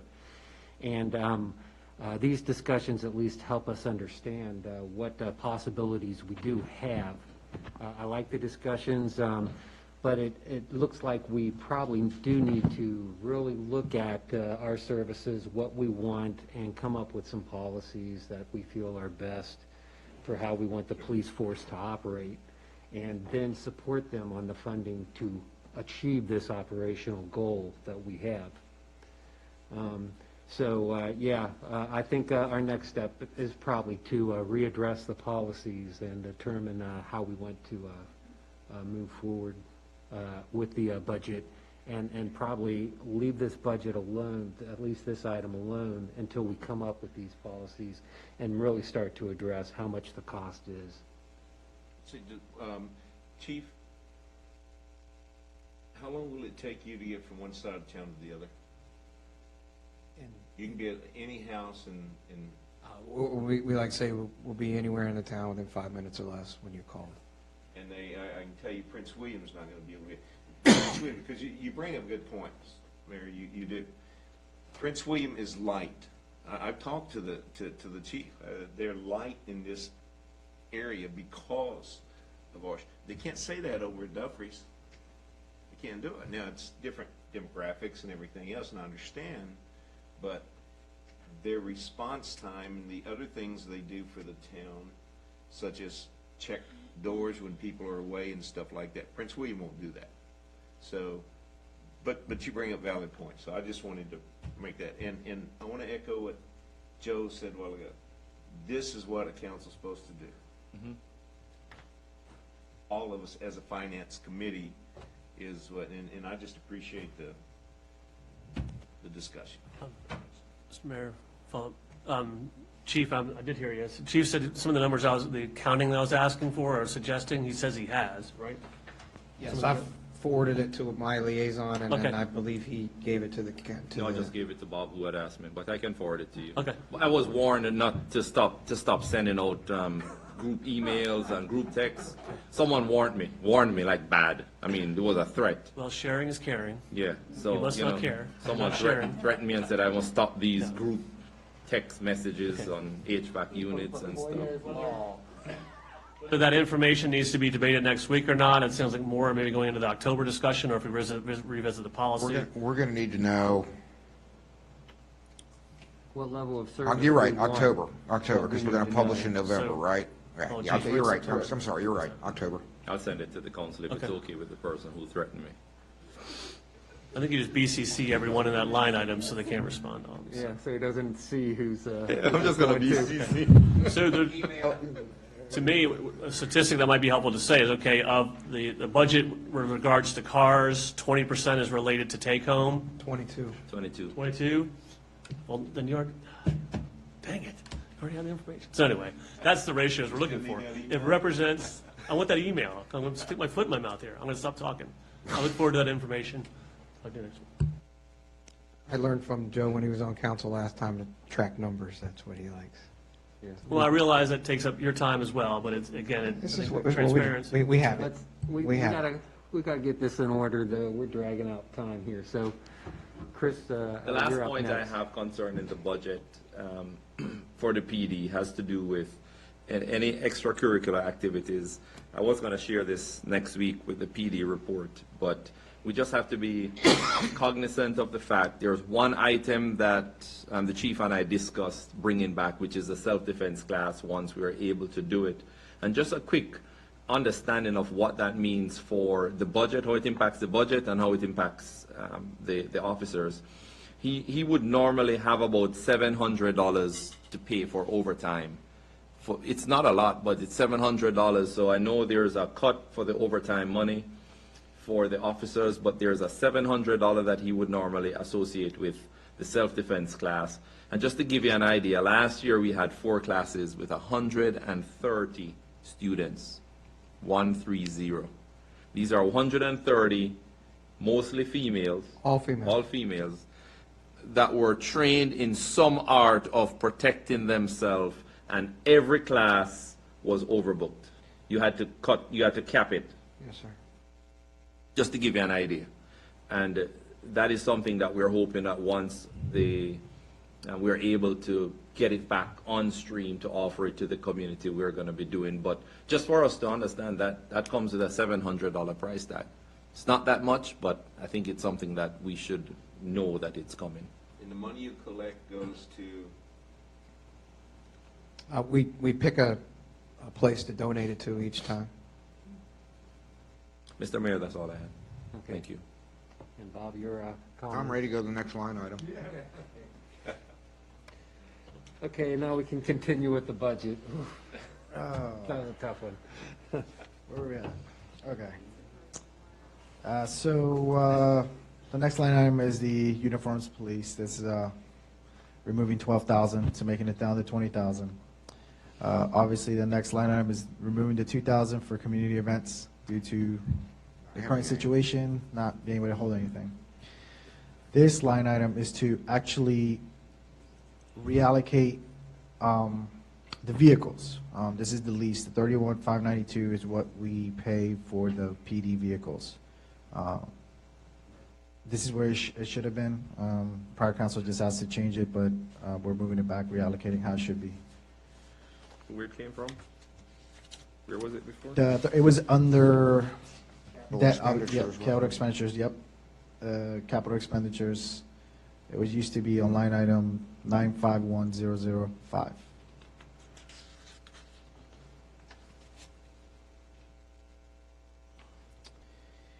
The following removal of the 50,000 is actually not a removal. As you can see right after it. Town Public Works, this is, we wanted to keep it more in line to what we were actually doing, which is repair and maintenance, which was a similar line item that we do over here on 431001. Essentially, it's the same thing what 411001 is. So what we decided to do is to go ahead and move the funds over to repair and maintenance services, which basically encompasses all the buildings, the streetscape, anything that the town owns. So just wanted to keep it more in line with what we do with that line item. The additional $4,783, Councilman Passanello, is where the reimbursement is being appropriated for the light that we had to fix. Councilman Ware, that's where it's at too, yeah. Okay, got it. The next one is the real estate tax. This is just for the properties that the town owns are exempt from tax, with the exception of the rental properties. So that, the rental properties, if we are renting out 300 square feet to tenant A, then we are liable. That 300 square feet does get assessed for the tax rate. That is a pass-through with a lot of the new leases we have. It's passed on to the tenant. So we do recoup that money as well. This just merely realigns it with the actuals from the last couple of years? Correct. The Haymarket. Can I just, Yes, sir. And just so we started this process this past week concerning the HVAC units and all the equipment that we own. So we went through, recorded 36 different equipment that's owned by the town. And I think just for us to understand that over the next few months, we're going to start seeing a trend as we start tracking all of this equipment. And that's going to help us, especially when we start budgeting items and looking for things that we need to change once we start seeing how old these equipment is.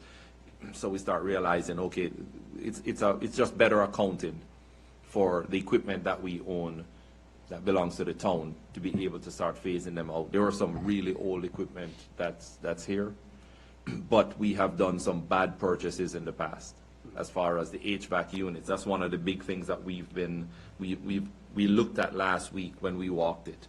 The equipment that we've been buying is a bad equipment.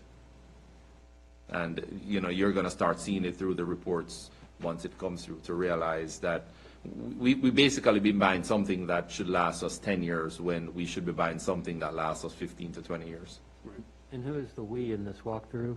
Chuck Carnahan came alongside, and he's been walking with me and checking all of this equipment and just doing assessment. I did use another individual when we received that $11,500 bill. So I used, actually I used my company to come and look at it, and they looked at, after investigation with Chris, they realized it didn't need $11,500. The power was just off on the machine.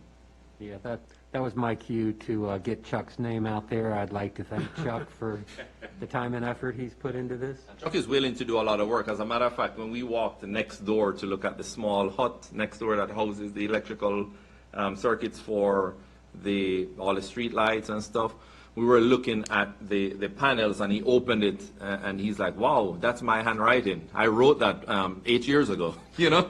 So this guy is just tremendous, man. Just what he's willing to do for the town, and he is just his knowledge of all the different equipment and stuff. That's what he does for a living.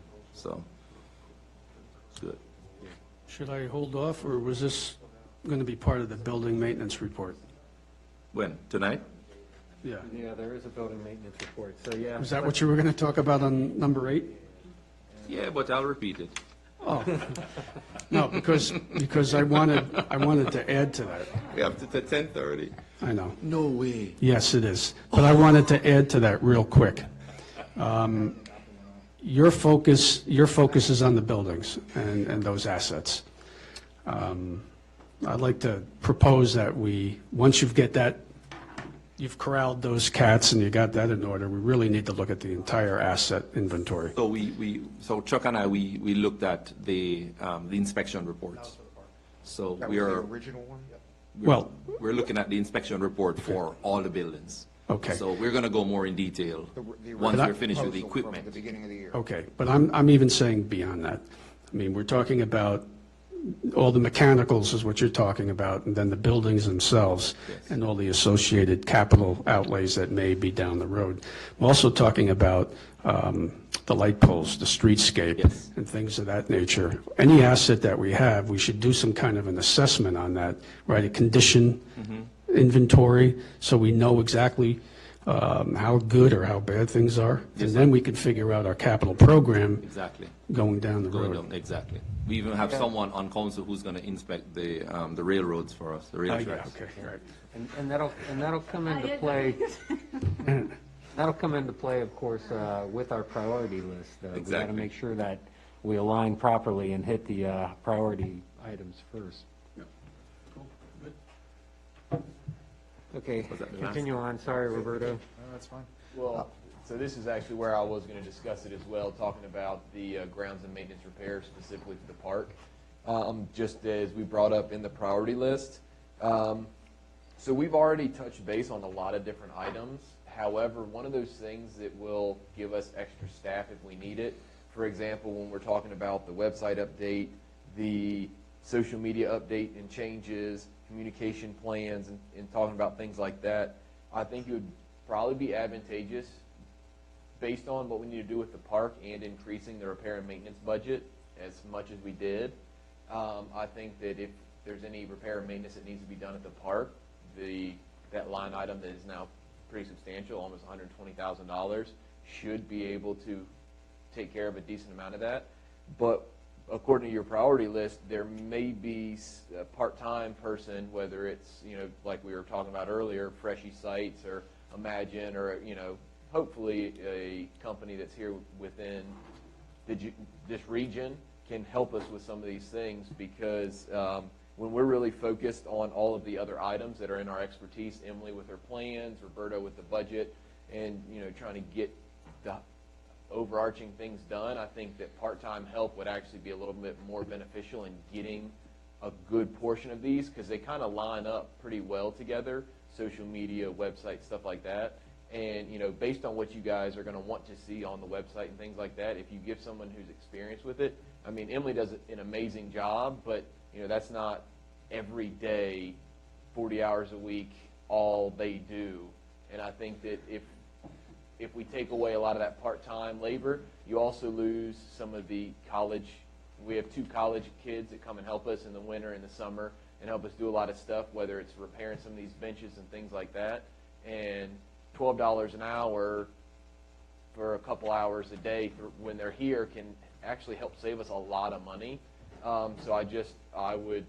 My plea would probably be to reevaluate that part-time line item instead of taking it all the way down to, and this is probably where I would request that we reinvestigate. So where it's the $20,000 for the grounds and maintenance for the park, maybe reevaluate some of that and put some of that money back to part-time. So that's all that I really have to say about the amendments. I don't disagree in terms of the part-timer, but when it comes to the park maintenance and the grounds maintenance, it almost looks to me like this was a line item that was set up to fail, given the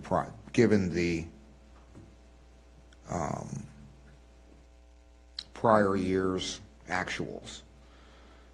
And I don't know that we can maintain it. I mean, especially given the condition of the remaining building on that parcel. So I do just want to say one thing is a lot of that money has come from the playground installation.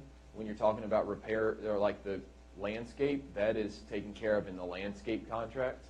So that is not included in any of this at all. So that $20,000 right now is solely for the maintenance and repair of. Then what was the $65,000 for? And please don't tell me that was a capital expenditure marked as a maintenance cost. That was actually for the playground, the first deposit, the first half of the deposit for the playground set, and then the remaining was the $45,000. You've got your part-timer back, and that's where it's going to come from. In a maintenance budget? Right, that's. Why are you surprised? What's wrong It's not just why is it a maintenance, why is it not a capital? I'm not surprised. Okay, okay, just checking to see why you're I'm surprised. irritated. Okay. Is that You're just corrected by? correcting things.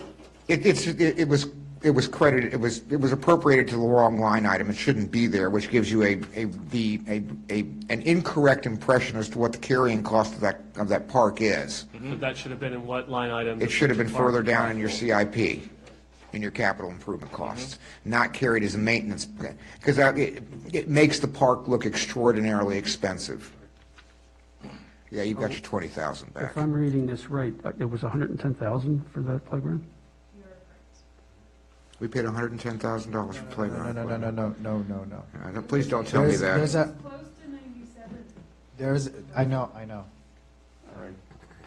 Go ahead, Roberto. Within that 45,000, because we did, originally the maintenance was for the the pet waste services. They do get accredited there. Any additional work that was done for tree maintenance was there. I could actually go into more detail To Wait a tell you the minute, specifics. was that when they cut all those trees, like Yes. 3 years ago? Yes, so some of that money was used for that, and this line item, and so was it, but, and the remaining was for cutting the grass for like special events. And the roof of the building, I think, was done Two too. things, yes, so they don't, Emily's right, majority of it is the playground, but there are some other costs in there that are not the playground. Okay, so you think $20,000 will cover it? Is that the To cover bottom line? To cover the maintenance? To cover the maintenance? A lot less than that, for just the duties, because right now, we have to cover now. Is $20,000 enough to cover the Yes. projected ground maintenance Yes. and, The ground maintenance comes with landscape, so that's a landscape. okay, so for whatever this line item is listed at, Yes, if it's 20,000, if something were to happen to go over, then we can Okay. reevaluate with the other maintenance. so here's what I would suggest. You're what, 10,000 light on Part-time. part-time? So I would suggest that, without objection, we make the following immediate amendment to the proposal, which is to strike that additional 20, reduce it back down to 20, put the 10,000 back for the part-time, give 4,000 back to the chief for the moment for fuels, and put the other 6,000 at the bottom in the, where were we putting stuff in the CIP funds expense line? Yes. Yeah, all the way in the and put the bottom. remaining 6 in that line item, which we'll get to at the end. It's 94,108. I wish I add something here, Mr. Mayor. Chris, earlier you proposed increase in trash containers at the park. That would mean you would need to increase this part-time guy with his hours, or you think it would be all? It would be encompassed. And you won't need to change anything, add any hours? Okay, cool. No, so what's ended up happening is Thomas, the gentleman that comes in the white truck and normally helps out with ground maintenance, he kind of told me a couple months ago that there was some issues with just how many people were using the playground, and then it was full with Chick-fil-A and stuff like that. And then with COVID, it kind of tapered off a little bit. And then probably 2 or 3 weeks ago, he said, hey, it's coming back. So then he ended up, instead of going there like twice a week, he started going there 3 days to clean it out. So if we get these extra trash cans and stuff, granted, yeah, some of it will be used for, here around Town Hall and stuff, since we're doing it for food here. But if we also provide one down there's 2. And then once we're done with this, then we can reevaluate, maybe put some more down there. So then he can still come twice a week, but it's just picking up 2 cans instead of the 1 3 times a week. So it just, You discussed earlier about, with the COVID, the CARE fund, getting chairs or picnic tables out here. Would that include trash cans? Correct. Or the trash cans are on the town? no, so what would end up happening is in that purchase, we're looking at wrought iron tables and chairs for behind the museum, for additional seating there, picnic tables. Wrought iron? Yeah. We're not using the heavy ones that we, Yeah. Hot iron's heavy. the heavy ones like what we have at the park. Well, so those ones will be here out front.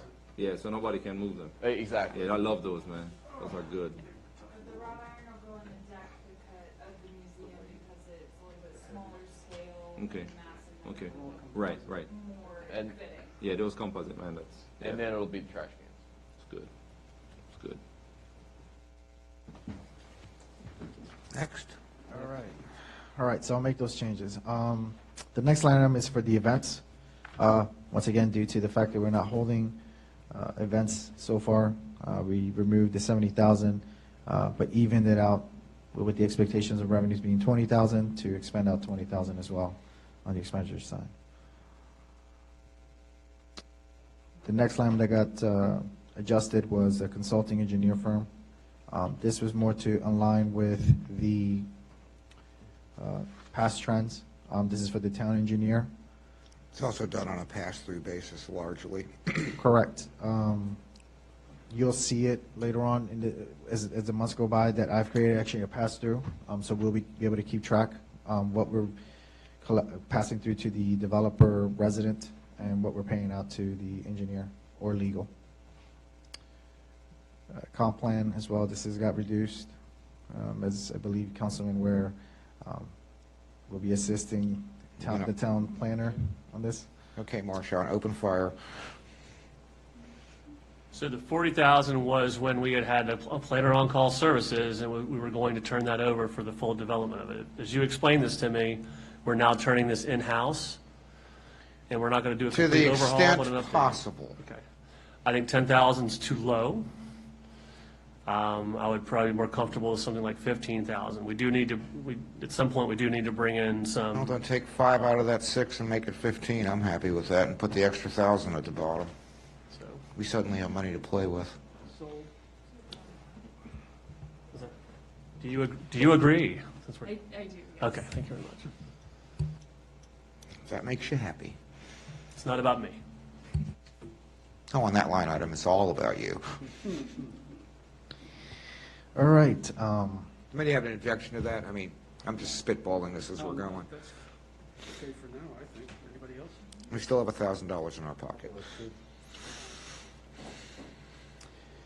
The next line item is a reduction of $2,000 to the Okay. ARB. Okay. Why do you hate the ARB? I don't. I don't hate the ARB.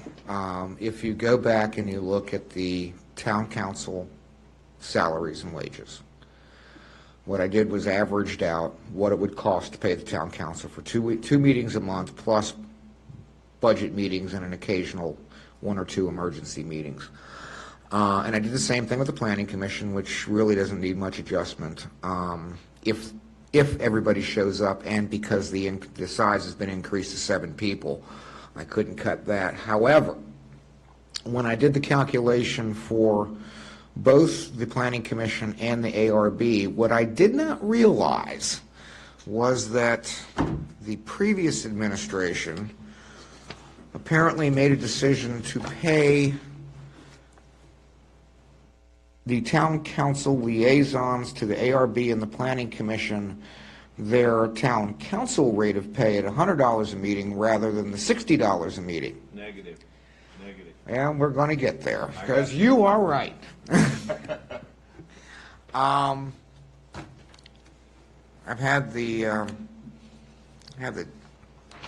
town clerk look into this, and I'll defer to Ms. Henry. In fact, you may just want to read the email you sent me, because it covers it rather succinctly, Oh, we'd like to hear it. so that it's not coming from my mouth. I listened to both the work session and the regular meeting this afternoon of the town council meeting from March 4th, 2019. The work session, there was a discussion about committee pay, planning commission and ARB, what the pay would be for a chair and for each committee member. There was also discussion about how they felt about paying the liaisons. 2 of the council members expressed their interest of keeping it the same as a committee member at $60. One was Mr. Shannon. Go ahead and name them both. And Mr. Panthy. Please, thank you. And Mr. Panthy. 2 other council members, Mr. Leek and Ms. Edwards, felt that there should be a $100 increase because the liaisons had more responsibilities. That was the quote. The ARB liaison, which is Ms. Cavazos, would not vote either way because she felt that since she was the liaison, she did not want to bear her opinion. She said that she would go either way. Mr. Day stated that he agreed with council. But there was 2 saying $60, and there was 2 saying 100. So there really was no clear definition of what the liaison was going to be paid. When it went into the regular meeting with a motion, the motion was to amend the policy 2014-0902-2,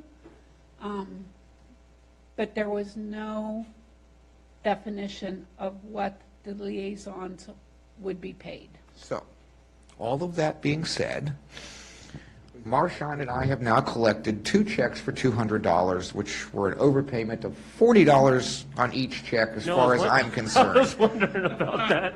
So why is my balance? Why is my balance off? So, Now I know why. I was like, maybe we got paid a third So- paid for. I No. want to make sure that everybody in here is clear on this. No, And I agree with Mr. Shannon's sentiment about, we shouldn't be being paid more than the other members of the various boards, just because we're council members. I mean, when we get we get a special hat For a too. liaison position. So I would just, Chris would rather we not vote or get paid. That's his preference. well, I understand that, but I mean, Bring it as on long as board.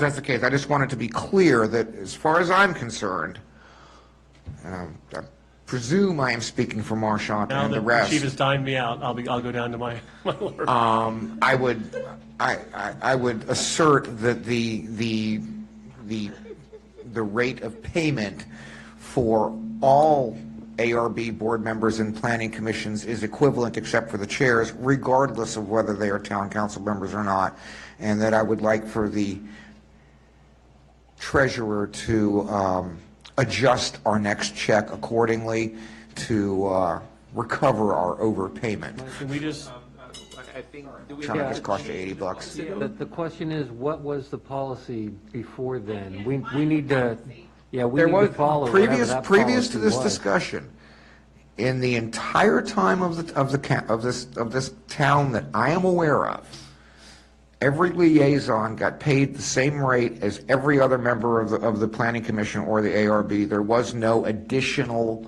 payment to town council members simply because they were a member of the town council and somehow worth or of more value than the other members of the boards. Could we Well, say- you found a policy number. 2014, that's what's in the motion, is 2014-0902-2. I went back and looked at 2014 resolution. All it, Oddly enough, No, it's no not record? there. No record. all it Set the record regards. straight and just put a resolution in place? This is really an easy There is fix. no resolution. No, can we build one? Can we make one now? Yeah. So they know it's September 8th, 2020. So we set it, so if there's ever any research, they know, hey, that's the policy. And I think the 2014 policy was where we limited it to 3 meetings per month. Right. Yeah, there was no discussion of There rates. was no increase. Yeah. And We- that is in the motion. We The did 3 that. meetings a month is in the motion. We did Is not there anything address we the can- liaisons. We did not address the liaisons in that resolution. No. I mean, as far as I'm concerned, the policy remains the way that it always has been. What? So, I mean, do we need a resolution to reaffirm what's already in place and was never changed? No, I think for the record, because there's nothing on record. So Yeah, we do need to. We don't have any policy on No record policy. at this point. We haven't been able to find the old one. Members of the ARB get paid, I think, same as the planning commission, correct? $60 a meeting unless you're the chair? is that why we're sitting down here?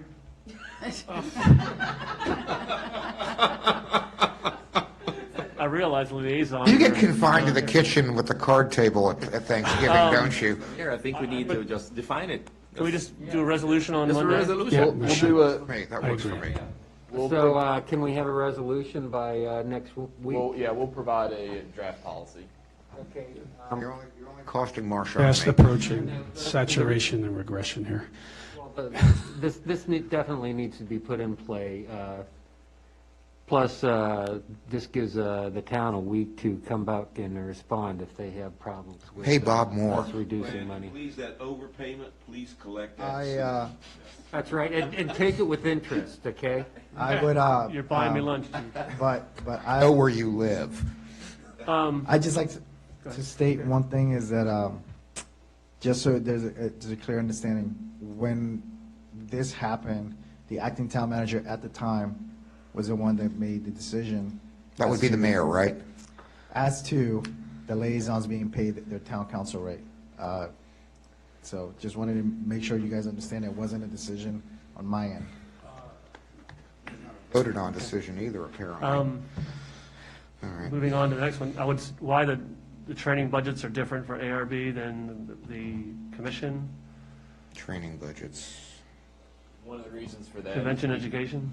Because Planning Commission, there is a actual established class and training that is set up by, normally it's between Virginia Tech or VCU for the planning commissioners to go to. It's a 10-week course. It's $500 each person. Sometimes you get some break on it. But unfortunately, when it comes to ARB training, that pretty much is going to be the zoning administrator and the town attorney kind of come in for an additional meeting per se and kind of doing a training course. Okay. So it's different. And I think it has to do with the planning commission and the state statutes that dictate it. That's why there's that annual training every year. And it's a little bit more substantial than what we're able to provide for ARB. Okay, But- so. Not that either line item has been touched in the last 3 years. Oh, no, it's just reversed. The planning commission 1,500, ARB is 2,000. Oh, actually, what that should have been adjusted.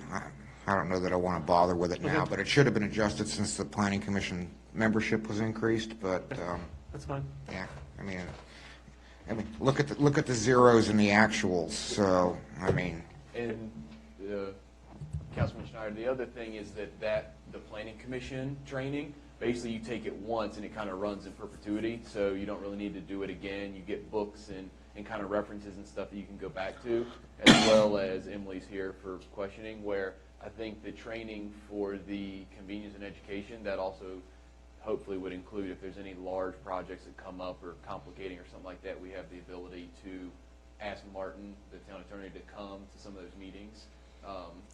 So That's one fine. of the It was reasons just a why- convention and education line item, but the explanation's fine. I'll move on. Thank you.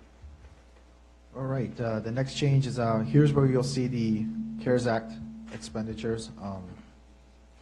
Did you make a suggestion for it not to appear? Huh? It has to appear. has to appear. It has to be appropriated in order to be spent. I'm the one. Like the 147, I thought you said something like only 70 something should be on it because the additional has not yet been passed.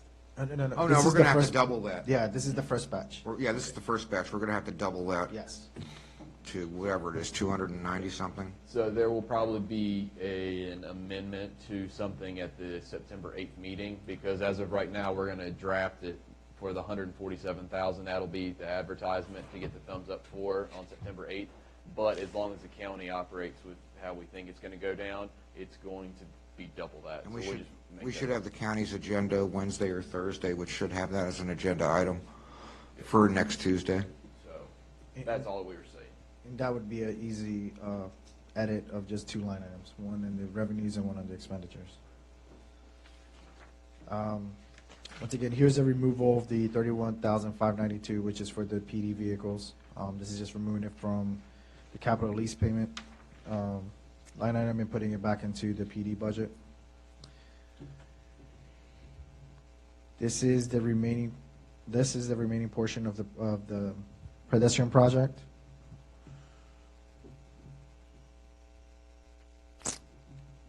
The blight mitigation, we increased that by 20,000, so there's now 40,000 to go towards blight mitigation. Do you want to talk about that one, Joe, or do you want me to take it?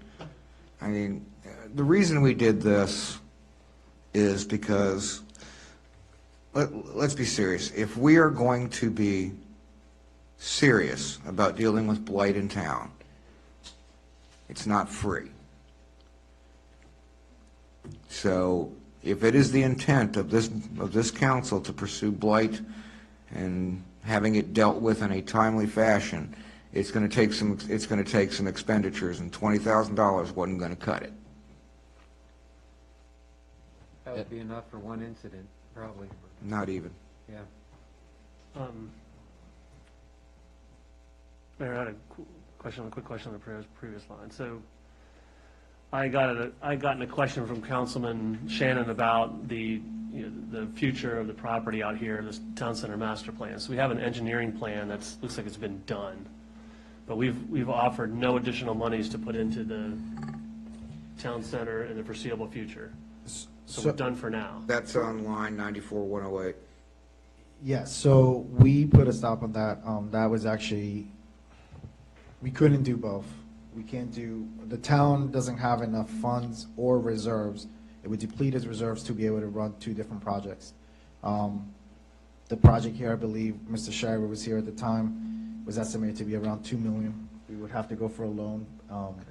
Obviously, that's the reason why they went last year. They went ahead and used the surplus money to do the facade. of the Reface the building, facade, right? okay. To give it some momentum, but to do the site plan was actually about 2 million. Okay, thanks. Just to add a quick little footnote to that, I think our latest discussion with Mr. Shiro was it was approaching 3.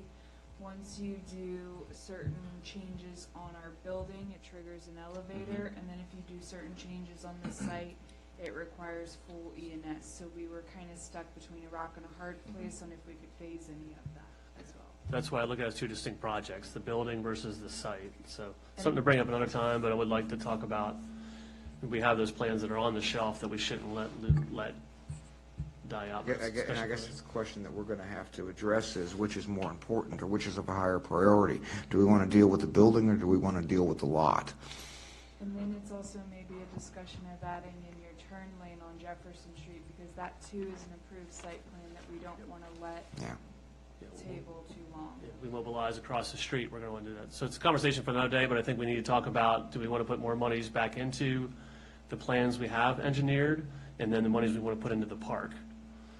So bathrooms. And that's why we've started putting money into the CIP fund, although it really wasn't that option this year, just because we're deconstructing and reconstructing a budget. We are going to have a discussion at some point in time prior to February, probably as early as December or January, about what this council wants to do long-term and how they're going to fund it. And that may very well mean going back to the previous model that was actually very successful, of using a dedicated revenue stream to fund your CIP expenditures, and by that I mean the meals tax. The meals tax paid for the sidewalks, and then it paid for everything else, and it hasn't paid for the sidewalks since, and the sidewalk isn't finished. So if you want to finish the streetscape, and the purpose behind the meals tax was to pay for the streetscape, well, then you need to allocate those streetscape funds on the revenue side to the streetscape expenditure. But you also have to understand that that's going to reduce your budget elsewhere unless you find a new revenue stream or unless your other revenue streams increase. But we're going to have a serious discussion about that in December and January prior to starting work on the budget. Okay, didn't mean to belabor it, thanks. No, sorry. Okay, and the final line item that changes the 22,505 addition to the CIP funds expenditure.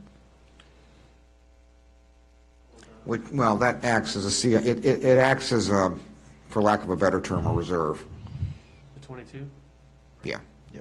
Well, it actually. What's 51,000? It turns into 51,894, something like that. I'm sorry, where did the 22 come from? That's just the savings throughout the budget. After we've spent and changed everything, that's how much was left over.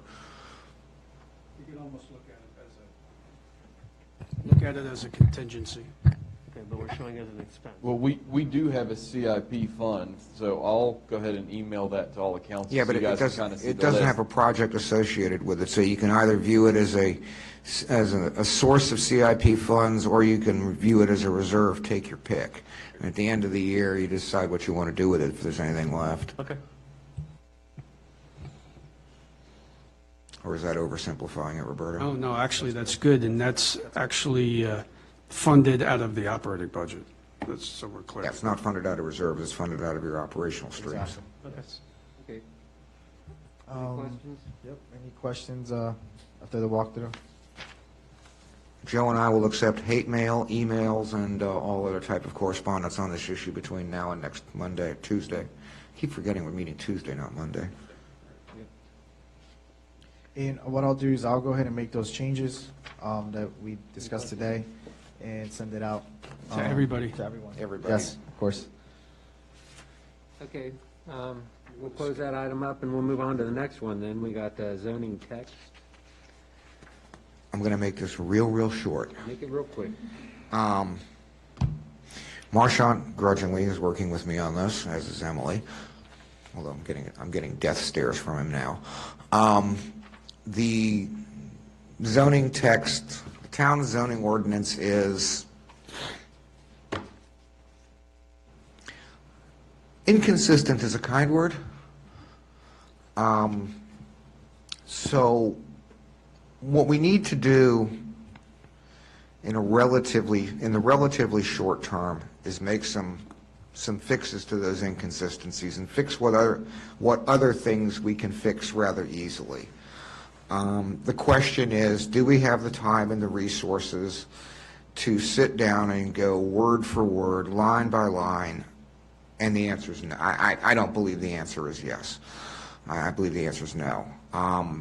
What I would suggest we do is have Marchant, myself, and Emily go through the code, find the obvious discrepancies, and find certain things that need to be, or that have become that are now apparent the residents have voiced displeasure with, and either correct them, change them, or move them back to the marks that they were at pre-2014. Is that when we did it?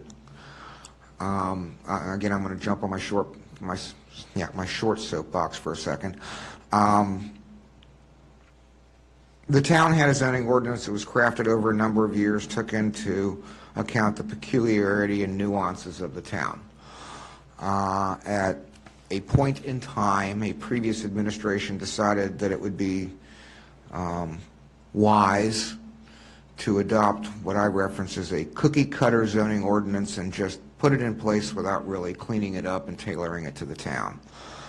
As a result, there are a lot of inconsistencies in it, and development standards and I'll leave it at development standards that are quite different than what had existed in the town previously. What I would suggest happens now is that after Emily and Marchant and I can sort of kind of get on the same page or not, come together with a list of things that we believe the Planning Commission should look at in terms of his ETA, delineate those items and refer the matter to the Planning Commission to construct a zoning text amendment to correct the deficiencies and other things. We're probably looking at 6-month process, 5 maybe, best guess. But it's something that we need to get the ball rolling on. I don't think it's going to be ready next Tuesday to send to the Planning Commission, but I would like to send it to the Planning Commission in October with a, what do you call it, a resolution for them to... So it would be a directive. Directive for them to. So that's what I was going to say. We could have a directive from council as long as you guys agree that this is something that we want to take staff time and really focus on this, because the comp plan is on the priority list. Now I know this is something that we do. We figure this is going to end up happening, is that as we got into the weeds, there's going to be certain things that come to the top that are going to need to be added to the priority list. So I think as long as you guys are all on board with it, what we'll have is basically a directive for the next meeting so that make sure all you guys are on board. As much as I would love to put this off, because I really don't want to, open this can of worms, I honestly don't think we can wait. I'd love to hear what Marchant's got to say about this. There's two things. One that are barriers to development today. We lost a tenant from medical office because medical office is listed as a special use permit. Under my watch, when we started to do the ordinance amendments, we were thinking that the hospital was going to create a multiplier effect, and we were going to get a lot of large-scale medical office, which will tear up your traffic network. Well, things have changed. Most of the properties have developed in a much different fashion. No longer makes sense to have medical office, a special use permit. So that's kind of a low-hanging fruit sort of change. It's those sorts of things that it's a barrier that had an unintended consequence that's a fairly easy fix. Some of the other larger ones that Bob's wanting to tackle, removing uses, adding uses to districts, that'll take a little bit more time. Amending our parking standards, that may take a little more time. Standards for screening, there were some. Yeah, I mean, we sites. don't have, in So we're not in going case to- everybody's not aware, we do not have a buffer requirement for lots in the TC. So just those things that I would argue that we were in a transition when the zoning ordinance was handed off from the consultant and then handed to the commission and went through to conclusion, we lost some quality control over the document, and now we're paying for it. So Emily's been flagging it, you've been flagging it. There should be some immediate ones and then some longer term ones, but we'll come back. In doing that, that's gonna require public hearings and all the like, right? Oh, yeah. Correct. So So what's your for- thinking on a timeline for this? Well, I blame this all on Bob. Okay. So, I accept all blame. so we're thinking 6 months of probably the turn of the year. Yeah, I think 6 months, But unless this we is- get bogged down on something, but 6 months is This- reasonable. You bring up a good point, though, because Chris talks about the priority list. This would move this up on the priority list. I think the zoning text amendments were pretty low, weren't they? Correct. As the zoning ordinance update was a tier 4, so it was towards the end that basically you guys wanted to complete it by 2022. Okay. Is there any way to do the low-hanging fruit to accelerate the process? It increases the price. Well, sorry, Lee. In my mind, you're going to want to revise the zoning ordinance when the new comp plan's adopted anyway. That's going to be the complete And overhaul. they're going to be running in conjunction, Yeah. in theory. Okay. I'm sorry, Lou. That's fine. I was just going to add, and I sent an email over to Bob with kind of the day-to-day issues that Katie and I have with the zoning text, as we review all of our site plans. So these are things that we're running into, such as no landscaping buffer for transitional commercial.